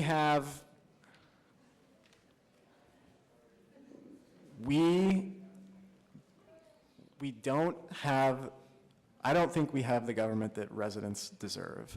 And that was my intention in 2012, to do something to create a situation where residents across the city ended up with a better government and a government that delivered services to them in a better, more equitable way. I think there's going to be some growing pains, but I think eventually that will happen if we have 14 wards. So, thank you. Thank you. Thank you. Alderwoman Mr. Navarro. Chairman, Mr. Chairman, hold on, Oh, please. yeah, go ahead, if you got a comment, please. In terms of respecting the will of voters, well, what happened to respecting the will of voters in 2004 when we defeated war reduction? What about respecting the will of voters in 1954 when we defeated war reduction? Those votes do not count? Of course Only they counted. 2012 does? Of course they counted. We put it on, it went on the ballot, voters chose, and that's what they got. They said stick with 28, they got 28. This time they said, let's go to 14. I think we should go to 14. That's respecting the will of voters. So for a fifth time, we took it back to the voters saying, let's choose this again, for the fifth time, right? Well, they were all a little different. How many times have war reduction been on the ballot, including 2012? 5 times, right? 5 times, yes. Exactly. So what's wrong with putting it back on the ballot again for a second time? I think we should enact, because here, What you think? we're saying, Clearly, they think differently. well, 80, who's not in the room right now is the more than 80,000 voters who said we should do that. The room's not going to hold 80,000 people, but 80,000 voters in a high turnout election said this is something we should do. Alderman, Can we no. Because we had 7 years to come up with a real comprehensive plan. To which, now, I was elected last year, and we have not had a plan yet. So sticking to 28 wards is the best choice right now until we have a real transition plan. You know, when I want to pay a bill, I have to plan to pay that bill. I just can't wake up one day and say, I got $400 to spend on Ameren. I have to save and plan. Preparation. Well, we And we have not done that. So we don't give them, we don't give them 7 years when we get ready to increase their taxes, do we? Do we? Do we give them 7 years? When we passed the trash tax back, 2 years ago, did we give them 7 years to say we're getting ready to change our taxes? When we changed property taxes, did we give them 7 years saying we're going to change our taxes? Now you want to change the way they have representation in their neighborhoods, to which some of them, the only contact they have with the city of St. Louis is through their alderman. And you want to take that away? That's wrong. They ought to have, they ought to have 28 more, wards. they ought to have, everybody in the city ought to be able to receive equitable services without having to go through an elected official. In a perfect society, yes. But It's that's not the case. not in a perfect society, just in a city where government is functioning adequately. It doesn't have to be perfect. Give me a city where that exists. It works a lot, it works better Wait, maybe? in a Where lot of they other have cities. non-council people, maybe? Well, you picked Give me- you picked the give me- other most struggling city in the country. So Give me a city. I would say Atlanta, it's better. I would say Minneapolis, it's better. I would say, places like San Antonio, it's better. And they all have much smaller city councils. Now, I want to answer your question, though. It's still 4 years away. It's still 4 years away. If we had made all the plans in 2013 after this passed, you wouldn't have been involved in making any of them. It's closer now, and it is, in fact, our job, and I think the mayor's office job, and I think all the departments, now to fully engage in a plan to do this transition. I think now is the time we do it. It's still 4 years away, but it's hard to plan for something 10 years in advance when You don't know who's going to be on the board, who's going to be in charge of those departments, who the mayor is, all that stuff. A lot of that stuff has changed in the last 6 years. And so now that we can kind of see it happening on the horizon, I think that now is the time to make the plan. So let's do it. Isn't that our job? My job is to serve my residents the best way possible and to make sure that I hear their voice. And right now, my residents are telling me they don't want ward reduction. And I believe your residents are saying the same thing too, or at least 50% in the 24th ward. Well, Right. something like 70% of my residents voted to make this happen. So I would probably disagree with you in that case. I'm sure your vote demographics have changed since 7 years ago, Alderman. Mr. Chair. So, are we done? Can we move? No, I think if we put this back on the ballot today, I think another 70% would say we should stick with 14. Well, it's glad to know you think you're God. Mr. Chairman, I have no further questions for Let's him. move on. Alderwoman Navarro, you're up. Thank you, Mr. Chair. And thank you, Alderman. I don't disagree with the descriptions of disparity that we've heard tonight. And I'm really here to learn. I come here with genuine curiosity. I came to the Board of Aldermen last year, and I have to say that a lot of the issues that were raised tonight, whether it was about education, homelessness, economic inequality, I came to this board because I wanted to work on those issues, and I came here knowing that the board was going to be reduced, and I've seen hope in that vision. And so I'm here tonight because I want to understand how you see the current situation, the current system of 28 wards addressing those issues, because I can definitely see how our current system exacerbates those. I do see that right now streets get paved, alley lights are repaired, dumpsters are emptied, and that's all based on who your alderman is and how much money they have in their ward capital budget. And I believe that it shouldn't matter where you live. If your street needs to be paved, your street gets paved. If you need police assistance, you get police assistance. All of those things, it shouldn't matter where you live. You're entitled to those services because you're a resident of the city of St. Louis. So I'm curious how you see our current system of 28 addressing the disparities that we've been living under for all these years. Thank you, Alderwoman. I'm sure we all can agree our system of government is not perfect, and I can't imagine any system of government throughout this country that is. But what we do have in the city of St. Louis, we have a sense of pride. My residents are proud to be from the 21st Ward. They're proud to live on Redbud or Athlone or any other street in the 21st Ward. People are proud to live in Watteneup Park or North Point. People are proud of the work that their alderman does and that their aldermen do. I know that firsthand. So yes, we deal more with constituent services than legislative action. Anybody who has served as an alderman knows that. But I think when we all signed up for this job, we knew what it was. I knew that I was going to be answering phone calls every night. No one's going to be calling me and asking me how did I vote on Board Bill 43 or Board Bill 110. They're going to be calling me, asking me, how can I get speed bumps? How can I get my streets paved? Too much trash is in my alley. Can you help me with my medicine? My lights are off. I knew that those were the calls I was going to be getting because in the black community and even in the white community, sometimes the alderman is the only people that residents have to turn to. So who are we as 28 aldermen to take that away from residents who need it the most? So I would say that we have a responsibility to our constituents to address those issues in a meaningful way. And I completely agree with you that there needs to be a plan. And I know that we'll be discussing a resolution to put together a committee to look at how we do that. And the way I can see a city where we have 14 aldermen and that forces us to change things. We cannot go from 28 to 14 without any changes. I completely agree that system is not going to work.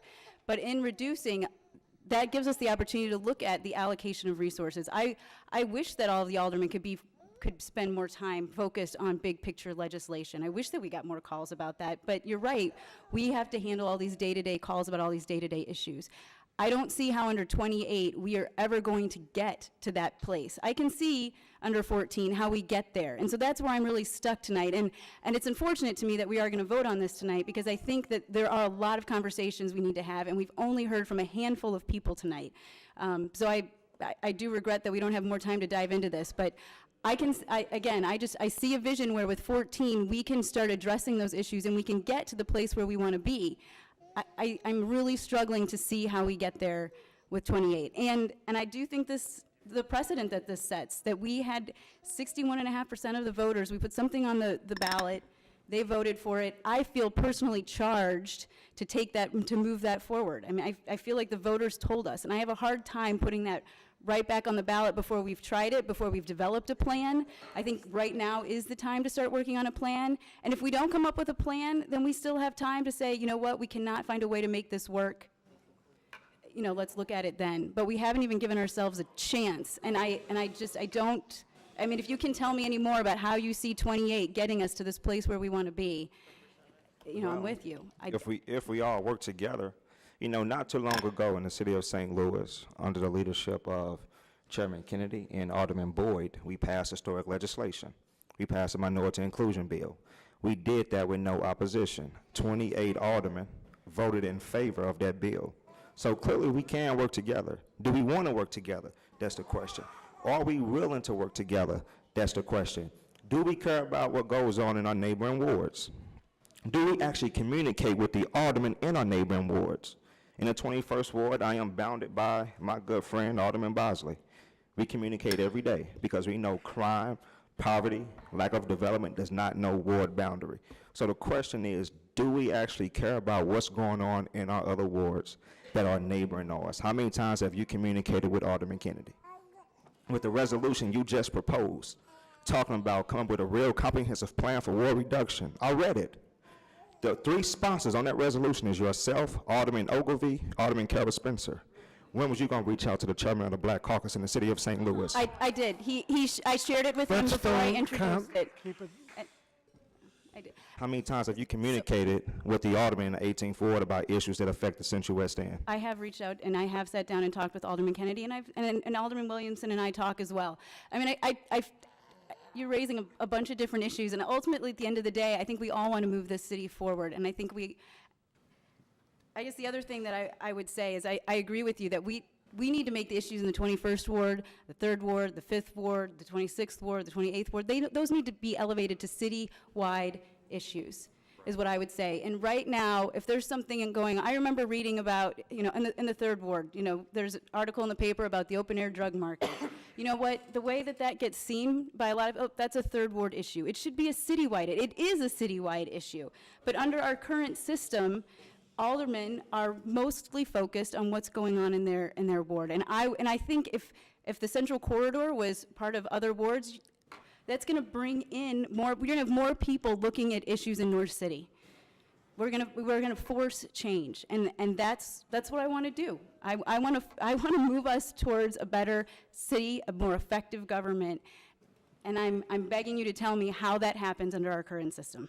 It happens with us working together. Surely we can. Or have we lost the ability to do that? Have we gotten so high and mighty or so arrogant in our own thoughts that we cannot work together with 27 of our counterparts? There's only 28 of us. Surely we can work together. We could talk about St. Louis County, how they only have 6 council people. That's not really accurate, because those 6 council people represent municipalities that have mayors and aldermen, that have their own system of government. So council people don't have to deal with, in St. Louis County, they don't have to deal with what we have to deal with here in the Board of Aldermen. We serve as a municipal legislators, and we also serve as county legislators. So we have a tough job to do. But if we work together, we can get it done. Again, I say this all the time, if we can disagree without being disagreeable, we can get it done. And I know we can, because I've seen it been done. I've seen the alderman from the 18th Ward and the alderman from the 19th Ward build new housing on North Sarah and Vanderventer. That's working together. We can get it done. Do we want to work together? That's the question. And are we willing to work together? That's the question. Not about what's efficient, what's insufficient. Because moving from 28 wards to 14 at the current time is insufficient, because we need accountability, we need representation. If we move to 14 wards, neighborhoods lose that accountability. They lose their representation. And that's something that we need desperately in North St. Louis. No, let's keep it's all up here. The other issue I think this gets at is ultimately redistricting. That's where I hear a lot of the concerns coming from tonight, and I think those are valuable, legitimate concerns. And I think what that tells us is that we need to be looking at what happens in 2020 and when we redistrict, whether that's 14 wards or 28 wards. And I would really like for the Board of Aldermen, we need to start looking at how that process is going to happen and what changes need to be made there. And I think whatever happens with ward reduction, we know we need to address redistricting. And I think a lot of the issues that have been brought up tonight go back to redistricting. And I think a lot of them can, with 14 wards, if we draw the lines in the right ways, I think what we're going to end up doing is harnessing power in North City. I think we're going to harness we can do a better job of raising the voices, and we can do a better job of running this city, but we have to do redistricting right. I hear that, and I think we need to make a solid commitment to making sure that that process is done right. I think there are a lot of things coming together here, and I feel like sometimes we're getting sidetracked on the wrong issues. And so I just would ask that as we move forward, we look at what needs to change in the city, and it's much more than just going from 28 to 14 wards. I have no further questions. So, Alderwoman Middlebrook. Any questions? Just a comment, John. Sure. I just want to thank you. Okay. Can you hear me now? Thank you. Just a commercial. John, I just want to thank you. I know being the one of the newest alder people here, some of the issues that I am faced with, other wards, mainly South, will not face these issues. I understand when you say you get calls at night, someone needs a refrigerator. My son got shot. I don't have anywhere for my child to go. These are real issues that we are faced with.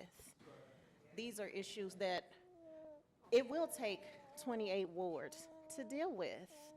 It's important to the North Side, and it should be important to everyone, but the reality of it is, it's a North Side issue. Reducing these wards is going to hurt us. You know, we, for so long, have not been heard. And I do believe that if we reduce these wards, we won't be heard at all.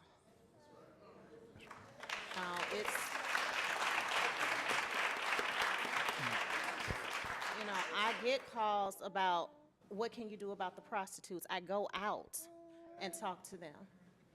What can you do about the kids not going to school? Well, let's see what we can do. These are real issues in our community that need to be addressed. And these are issues that have been overlooked. I have seen it. I've lived in the same ward my entire life. And I should not have to send my child to another school district because the school around the corner doesn't have books. That's a reality. I shouldn't have to do that because I want more for him. He should be able to walk to school and get that. So, thank you, John. Thank you, Alderwoman. Thank you. So, I'm just going to wrap it up real quick. I represent the 23rd Ward, which is a majority white ward. There's no doubt about it. But I didn't support this back then, the reduction. I don't support it now, because whether some people feel this is a North St. Louis, it's equally a South St. Louis on an average day. And if anybody doesn't believe me, come hang out with me. I get about 50+ phone calls. Maybe not about gunshots, but still, we have a lot of elderly people that need to go to the store. Our community looks as good as it does because the people call me and complain, and I fight hard for that community. So for those that believe this is a North Side issue, it's not. I believe that this is an issue for the city. I know that it was said earlier that there was no literature, but I got a piece with the grandfather clock on it that said time is ticking. So my ward did get literature. I remember it plain as day. At the time, I believe it was Fred Wessels, and there was, well, I can go through the list, but I'm not going to go down it, of aldermen that got together that felt that they wanted to get this out.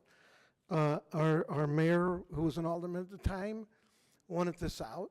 And it was a group of folks that don't understand how hard it is to be an alderman.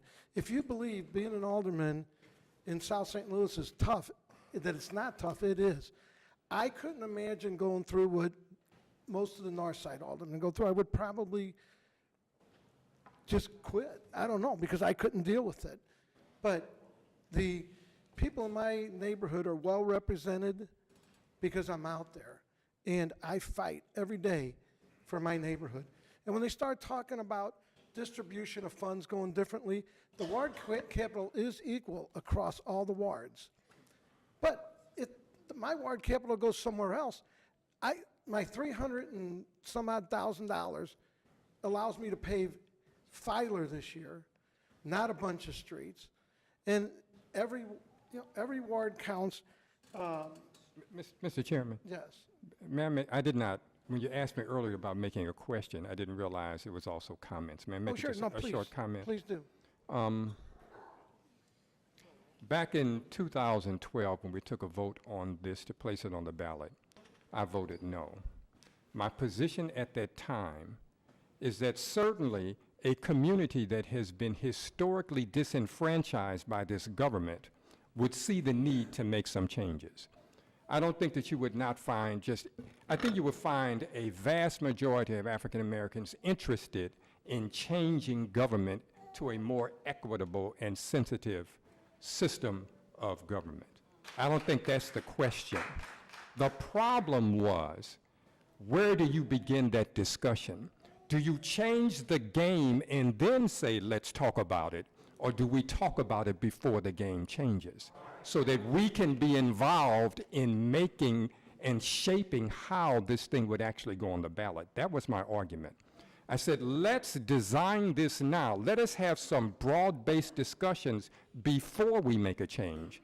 Because perhaps if we bring in all of the various constituencies, there would be a different vision than what was being discussed in that committee. We did not have that opportunity. So now we're saying after it has been talked about being reduced to 14 that we can design it now? No. We need to take it back to where the game was then so that we can all talk from a level playing field. Right now, you got us over the barrel.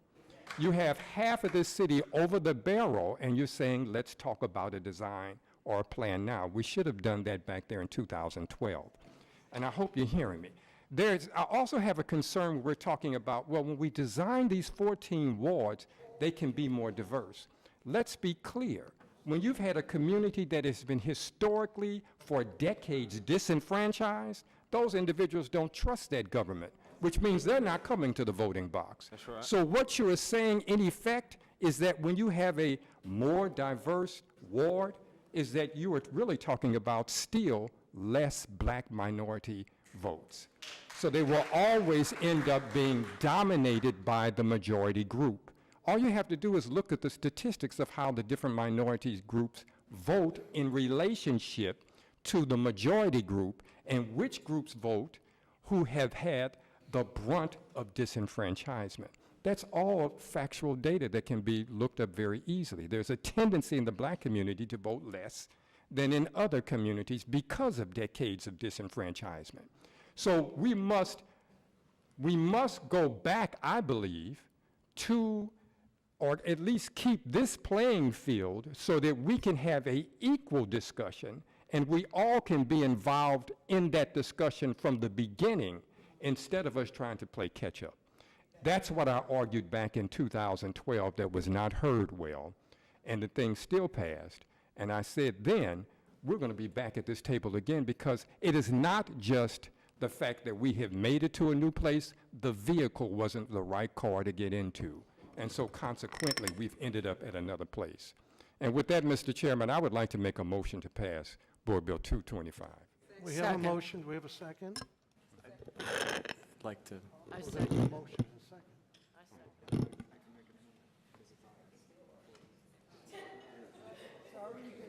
It's seconded. I You want me seconded. to do something else? She seconded. I would ask, You want me to withdraw? no, so the question is, and I think I'll defer to you, Alderman Ogilvy has a amendment. He said it's not hostile to the bill. He has an amendment to the bill? He has an amendment, but you know what? I guess I need, if there's a first and a second, can we Need to still? get him to withdraw the motion, and I Does gotta someone have to withdraw the with, second. someone have, so we either would have to move forward with what we got, is what I thought. So if you're not, if you're not, if you, it's your call. If you withdraw the motion, we'll go on to that. If not, we're going to take a vote and move on. He has an amendment, you're saying, for the He has bill? an amendment, but you would have to withdraw your motion, and her I'll second. withdraw the motion so that he can put his amendment forward. Then we have. Thank you, Alderman Kennedy, Does Mr. everyone Chair. have this in front of them? No, now I can distribute it. Thank you. Point of order, Both of us did. Order, Mr. Chairman. Yes. I believe the second has to be withdrawn as well, Right. right? Who, Both but, made but a second. They both made it. So who got credit for the second? Okay, How? because I heard it down here. Okay, then. She withdrew her second. We'll give her an opportunity for So, it. Mr. Chairman, is a motion withdrawn? the motion's withdrawn. I withdrew the motion. This is an amendment that is being put in front of us, which would be amendment number one. It's, Here, I'm passing. it's not, it's really just cleaning up the bill a little bit, but let's hear that, and then it would be an amendment to this bill. If it passes, it gets added to the bill. If it doesn't pass, the bill goes as it is. So, All right, I move we amend Board Bill. okay, I now, move we adopt Amendment 1. Well, we can make the motion, we can second it, and then we can discuss it. Right. Right. so I'll second it for discussion. Okay, thank you. All right, Amendment 1, we're on page 5. This is the ballot language. Point of order. Okay, so the motion was to put it before us and it was second, is that correct? Yes, but just for discussion. I believe that requires a vote, doesn't it? Oh, I'm sorry. These Yeah, guys, these guys Robert's- been around a little no, bit more than me, but I it thought for doesn't. discussion it didn't. It doesn't require, a motion, you can, when there's a motion and a second, you can discuss the motion after the second. Thank you. Okay. Okay. Okay, Alderman thank you, Ogilvy. Mr. Chairman. So this amendment is just dealing with the ballot language, which this is what voters would see on the ballot. I read the bill as it's written a number of times, and quite frankly, I found the language I found it unclear as to what the question was asking. The language on a ballot is a big deal because that is what every voter is going to see before they make a decision. So I think it's important that the language be as clear as possible. So the bill as it is currently written, the ballot language says, this amendment will prevent the restructuring of the Board of Aldermen of the City of St. Louis by its reduction from a body of 28 aldermen representing 28 wards to a body of 14 aldermen representing 14 wards. I would claim that word "to" implies that that is what is happening, that some people are going to read that and interpret that voting yes means we are going to 14 wards. So what I propose is, this would be the ballot language people would see. This amendment will maintain the Board of Aldermen as a body of 28 aldermen representing 28 wards by amending the charter of the City of St. Louis, Article 1, Section 3, prior to implementing the planned restructuring to 14 aldermen representing 14 wards. I think that is a more clear way to state what the bill does, and I think it's important that voters who may not be familiar with the topic prior to reading the ballot language can understand what's happening based on that language. Do we have any questions on the amendment? Mr. Chairman, Well, I'm going to go across our board first, so. Any questions from the board members? Seeing no questions, Alderman Mohammed, do you have a question? I reject the language change. I reject the amendment. Okay, well. And so I would the- ask the committee to defeat the amendment. Having no questions, I will make a motion that we vote up or down, that we vote on amendment number 1 to Second. Board Bill number 21. See, I made a motion that we would vote this either up or down the amendment, but there's been no I second it, second. Oh, there's a second. So let's, I'm sorry. Mr. Clerk, please call the roll on amendment. An aye vote means you are for the amendment, A no vote means the bill stays the way it is and there's no change. Mr. Clerk, would you please call the roll? Alderman Kennedy. Alderman Kennedy. No. Alderman Boyd. No. Alderwoman Howard. No. Alderman Arnowitz. Alderwoman Hubbard. No. Alderwoman Murphy. No. Alderman Ogilvy. Aye. Alderwoman Navarro. No. Alderwoman Middlebrook. No. Alderman Vaccaro. No. President Reed. Scott here. Mr. Okay. Mr. Chair, may I make a motion now? Yes. Everybody, we want to move on with this, so Mr. we have a motion. Mr. Chair, I would move that we adopt Board Bill number 25 with a due pass recommendation. Do we have a second? We have a second. Ms. Beth, Alderman Murphy. Mr. Clerk, would you please call, no, who's the second? I'm sorry. So we got a second down there. Mr. Clerk, please call the roll. Alderman Kennedy. Aye. Alderman Boyd. Aye. Alderwoman Howard. Aye.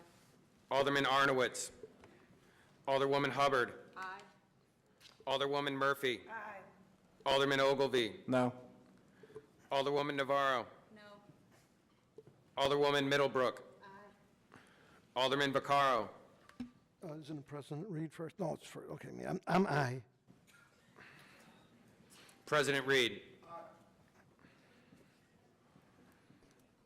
You have 8 aye votes and 2 no votes, Mr. Chairman. The board vote passes out of committee.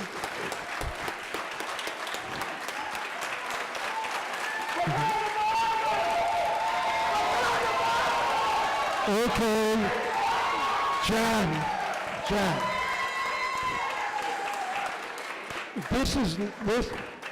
John, this is a long way to go, but it's passed this committee. Alderwoman Howard, please get up on Board Bill 25. Thank you, Mr. Chairman. Thank you, members of the committee. 21. 21. On Board Bill 21, Show them what democracy looks like. okay, hey guys, I understand, but let us get through the rest of the meeting. Then we can celebrate all we want, but let's keep going so we can be respectful. Let's be respectful of Alderwoman Howard and her bill. Alderwoman Howard, I will make that motion that we put Board Bill 21 in front of us. Second. We have a second. If you want to go ahead and, you already explained What it. I would like to say is I would like to thank those city employees that turned out this evening, if they would stand to testify, even though they did not get to testify. I appreciate their diligence in representing the city, and all of them are for this Board Bill number 21. And I would like to personally thank Judge Jimmy Edwards for his eloquent support of this bill. I would like to ask for a favorable vote for Board Bill 21. As we know, we heard early on about Judge Edwards' support. We have the support of the Personnel Department, and So, is there any questions from the board on this, on Board Bill 21? And so we just have Scott. Oh, there's no questions on, no, just you. So it goes to Scott and then. What's that? Do you want me to call it down the roll? I can, but. I understand. are there questions? And when you chair the meeting, you can do it how you want. Scott, Scott has questions. Please, everybody, be respectful. Do we want to wait until people that are leaving leave the room? Well, I would wish they would be respectful. Scott, please. So, when this bill was before us last year, or last session, yeah. I think, well, it was certainly some of our opinion that we'd be willing to entertain some changes, but maybe not a complete removal of the residency requirement. I mean, my personal feeling is that I could envision a shorter residency requirement or a longer period before somebody had to relocate to the city if they didn't live in the city when they were hired. But my personal feeling is that there's just, it's saying there is no residency requirement at all means over time, we are going to end up with a greater and greater percentage of city employees who have never lived in the city of St. Louis. And I think you have more care and concern for a place when you have some personal relationship to it. And I think that requires living there for some period of time. So I know there are many qualified people we cannot recruit right now because they don't want to live in the city, but I live here, I like it here. I can't really imagine living in any other place within the region personally. And I don't think it's a huge ask that there be some degree of residency requirement. Well, there is. This has been amended. That's not what I saw. So what? Well, if you read on page 3 of 4, shall Section 2, Article 8 of the City of St. Louis Charter, which requires all officers and employees of the City of St. Louis to reside within the city boundaries, be amended to permit employees of the City of St. Louis, except for city agency and department directors appointed by the mayor, to reside outside the city boundaries. Well, that's only like less than 1% of city employees, though. I mean, that's only understand that. that's a tiny. I'm talking about most people. I mean, How we're long have talking you lived in the city? 20 years. Okay, well, I've been here 68 years. And I love my city, but we have a huge mobility. People move around. I don't feel that it's fair to have a requirement that people kind of say, yeah, that's the way it is, but shucks, who's enforcing it? I think it's disingenuous, and if we're going to do it, then we need to provide enforcement for it. And right now, we don't have that. So either we are or we aren't, and if we're not enforcing it, why have it? And it only cripples people that are wanting to come into the city to work, but may not have the capital to relocate to be here. If we give them jobs in the city without that contingency of you're going to have to someday move, maybe we can recruit people. Maybe by working here, they will realize that the city isn't a scary place, that there are many nice areas to live in, and that there are places they could move and make a new place for themselves to live. Well, I think that, you know, by crippling and by making that a qualification of employment, it sends a message that, gee, what's wrong with that city? They got to have people move in there to populate it. It's archaic, it's old, it doesn't even serve its purpose. I mean, if you think that our city budget is contingent upon the people that live here and work here, it doesn't work that way. Most of our earnings tax comes from people that live outside our city. Yes, but the employees of the city are, by and large, providing services to residents of the city, and I think there is a different mentality when people, especially people who have never lived in the city at all and may live quite far away, may commute in for these jobs. I think they are going to have a different mentality about the people they serve than people who have lived here at least for some period of time. So, you know, personally, I've worked with both. Right. Personally, I would entertain something that gives a hiring, you know, a differential in pay or a point bonus for if you live in the city to get hired, or Well, that's something that could be added. Yes, or That more- doesn't require a change in the charter. or a more limited, maybe, you know, 5 years, 7 years, but a blanket removal of this requirement, for me, I think is kind of going too far. So those are my Thank comments. Thank you. Was there any other, Alderwoman Navarro? Thank you, Mr. Chairman. I don't have strong opinions at this point on one side or the other of this issue, but I do know when it came to us last session, we had some questions, and I haven't seen answers yet to some of those questions in terms of what are we doing right now to train to make sure that, what are we doing right now to recruit qualified employees within the city of St. Louis? You know, what are the training programs? How do we make sure that we have people in the pipeline for these jobs? If the argument is that we don't have enough qualified people in the city of St. Louis, I guess I would like to know what measures have we taken to train and educate our own citizens before we start looking outside of the city of St. Louis? I'm not sure what you mean. Are we talking about people that have applied? What are we doing to train them? If people apply and they are qualified for the job, they get job training, but we don't train people before we employ them.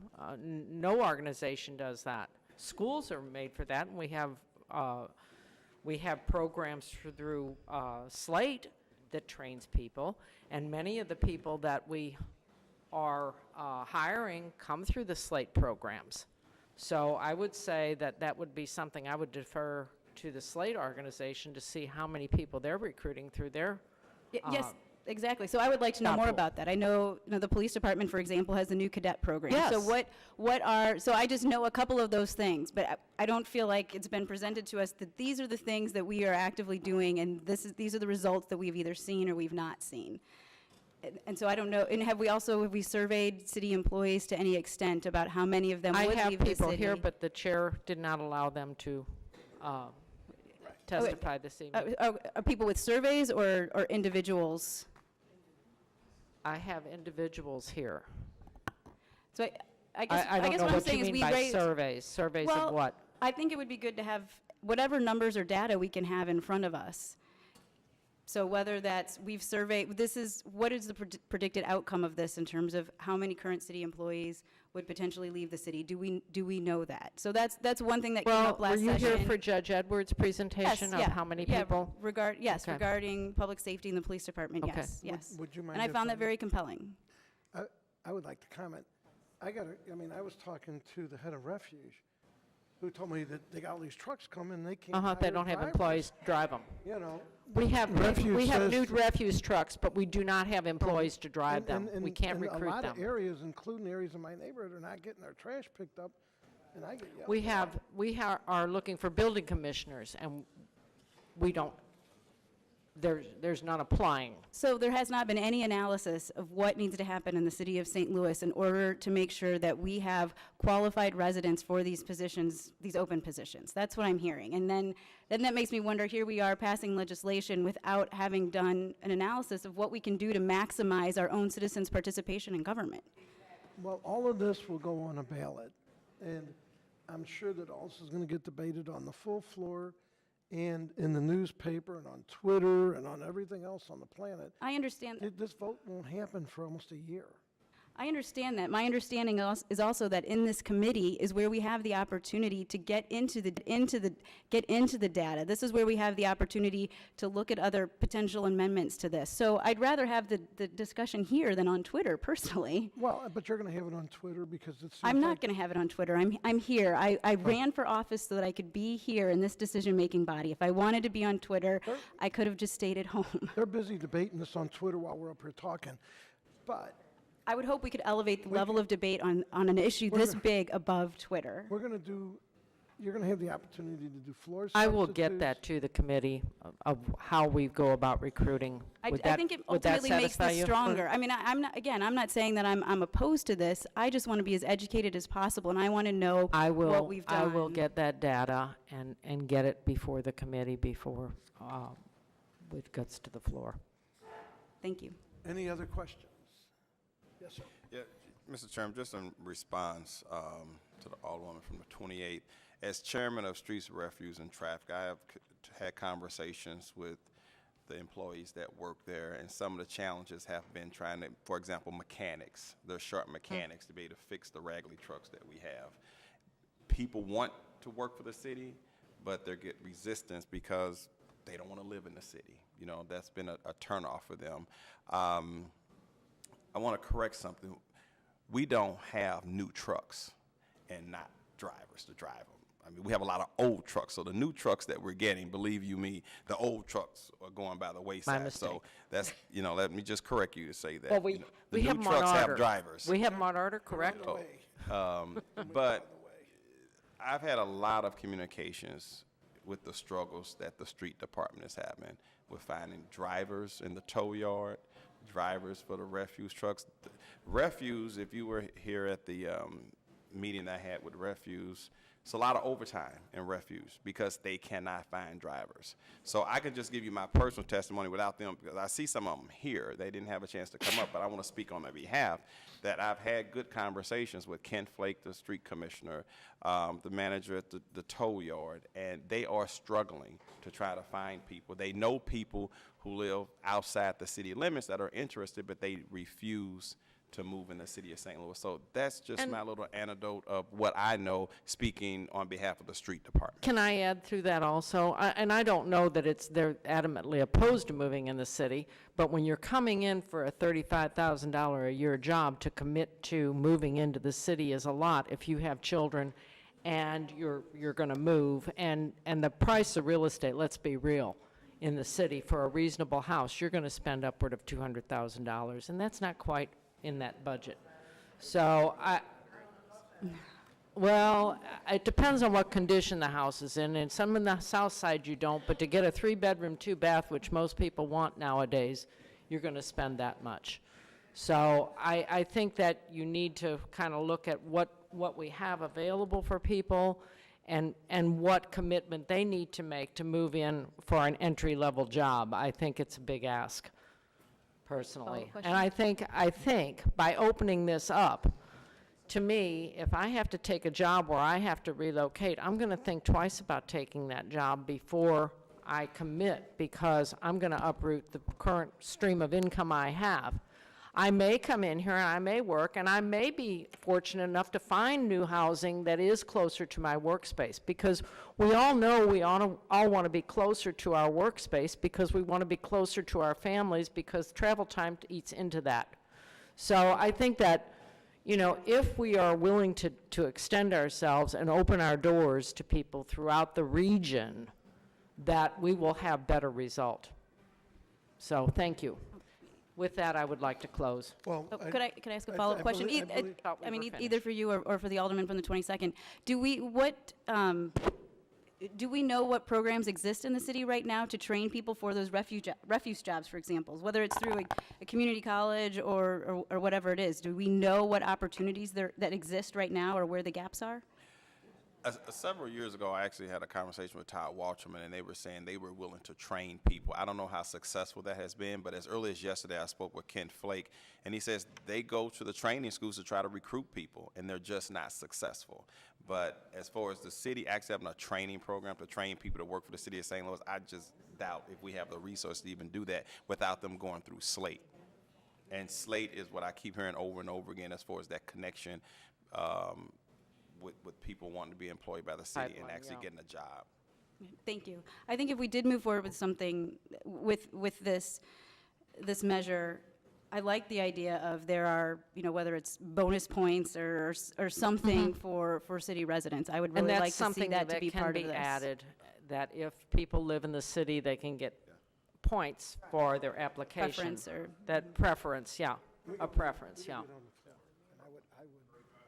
And we can do that on the floor, and I would actually support that. Yeah, people do get, which it was passed last semester. Whew. Spoken like a school teacher. Yes, school teacher. I'm going in the Wayback Machine.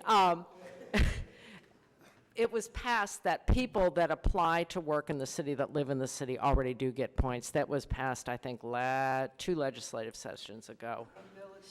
And military, that was passed by Alderman Boyd. So there are some bonuses for people that live in the city currently. So we should have some good data then in terms of how effective that's been or what sort of changes we've seen. Yeah. I mean, Yeah. I don't know how that would work, but it would be interesting to know what the effect of that I can has ask been. for that. I will be happy to. I would ask that we pass this out today. Well, we got one more person, I think. Okay, well, I can jump in any time, though. But I just want to say, in response, we could pass this out. You can I'll actually gather put it the on the data. informal calendar until these questions are answered, and then bring it back out on the full floor. I'll gather the data. So this way, you know, it'd be plenty of time. And both of these have time, so, you know. But I would ask them just, you know, while you're getting those answers, that would, but I'd like to just get it out of committee and be moving forward. So, did you have any other comments? I'm done. No, seeing no other questions, I would actually make a motion, we pass Board Bill 21 out with a do pass recommendation. No, we kind of did that earlier. We're just gonna, right. So I would make a motion that we pass Board Bill 21 out with a do pass recommendation. Do we have a second? Second. Do we have a, yeah. On the committee. So we have a first and a second. Previous roll? So we have an objection to previous roll.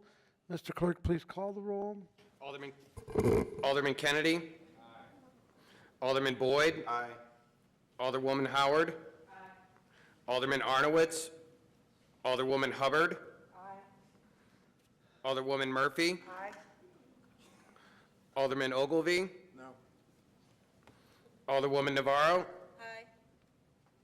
Alderwoman Middlebrook? Chairman Vaccaro? Aye. President Reed? Well, it's already in place. You have 9 aye votes, Mr. Chairman. 9 aye, 1 no.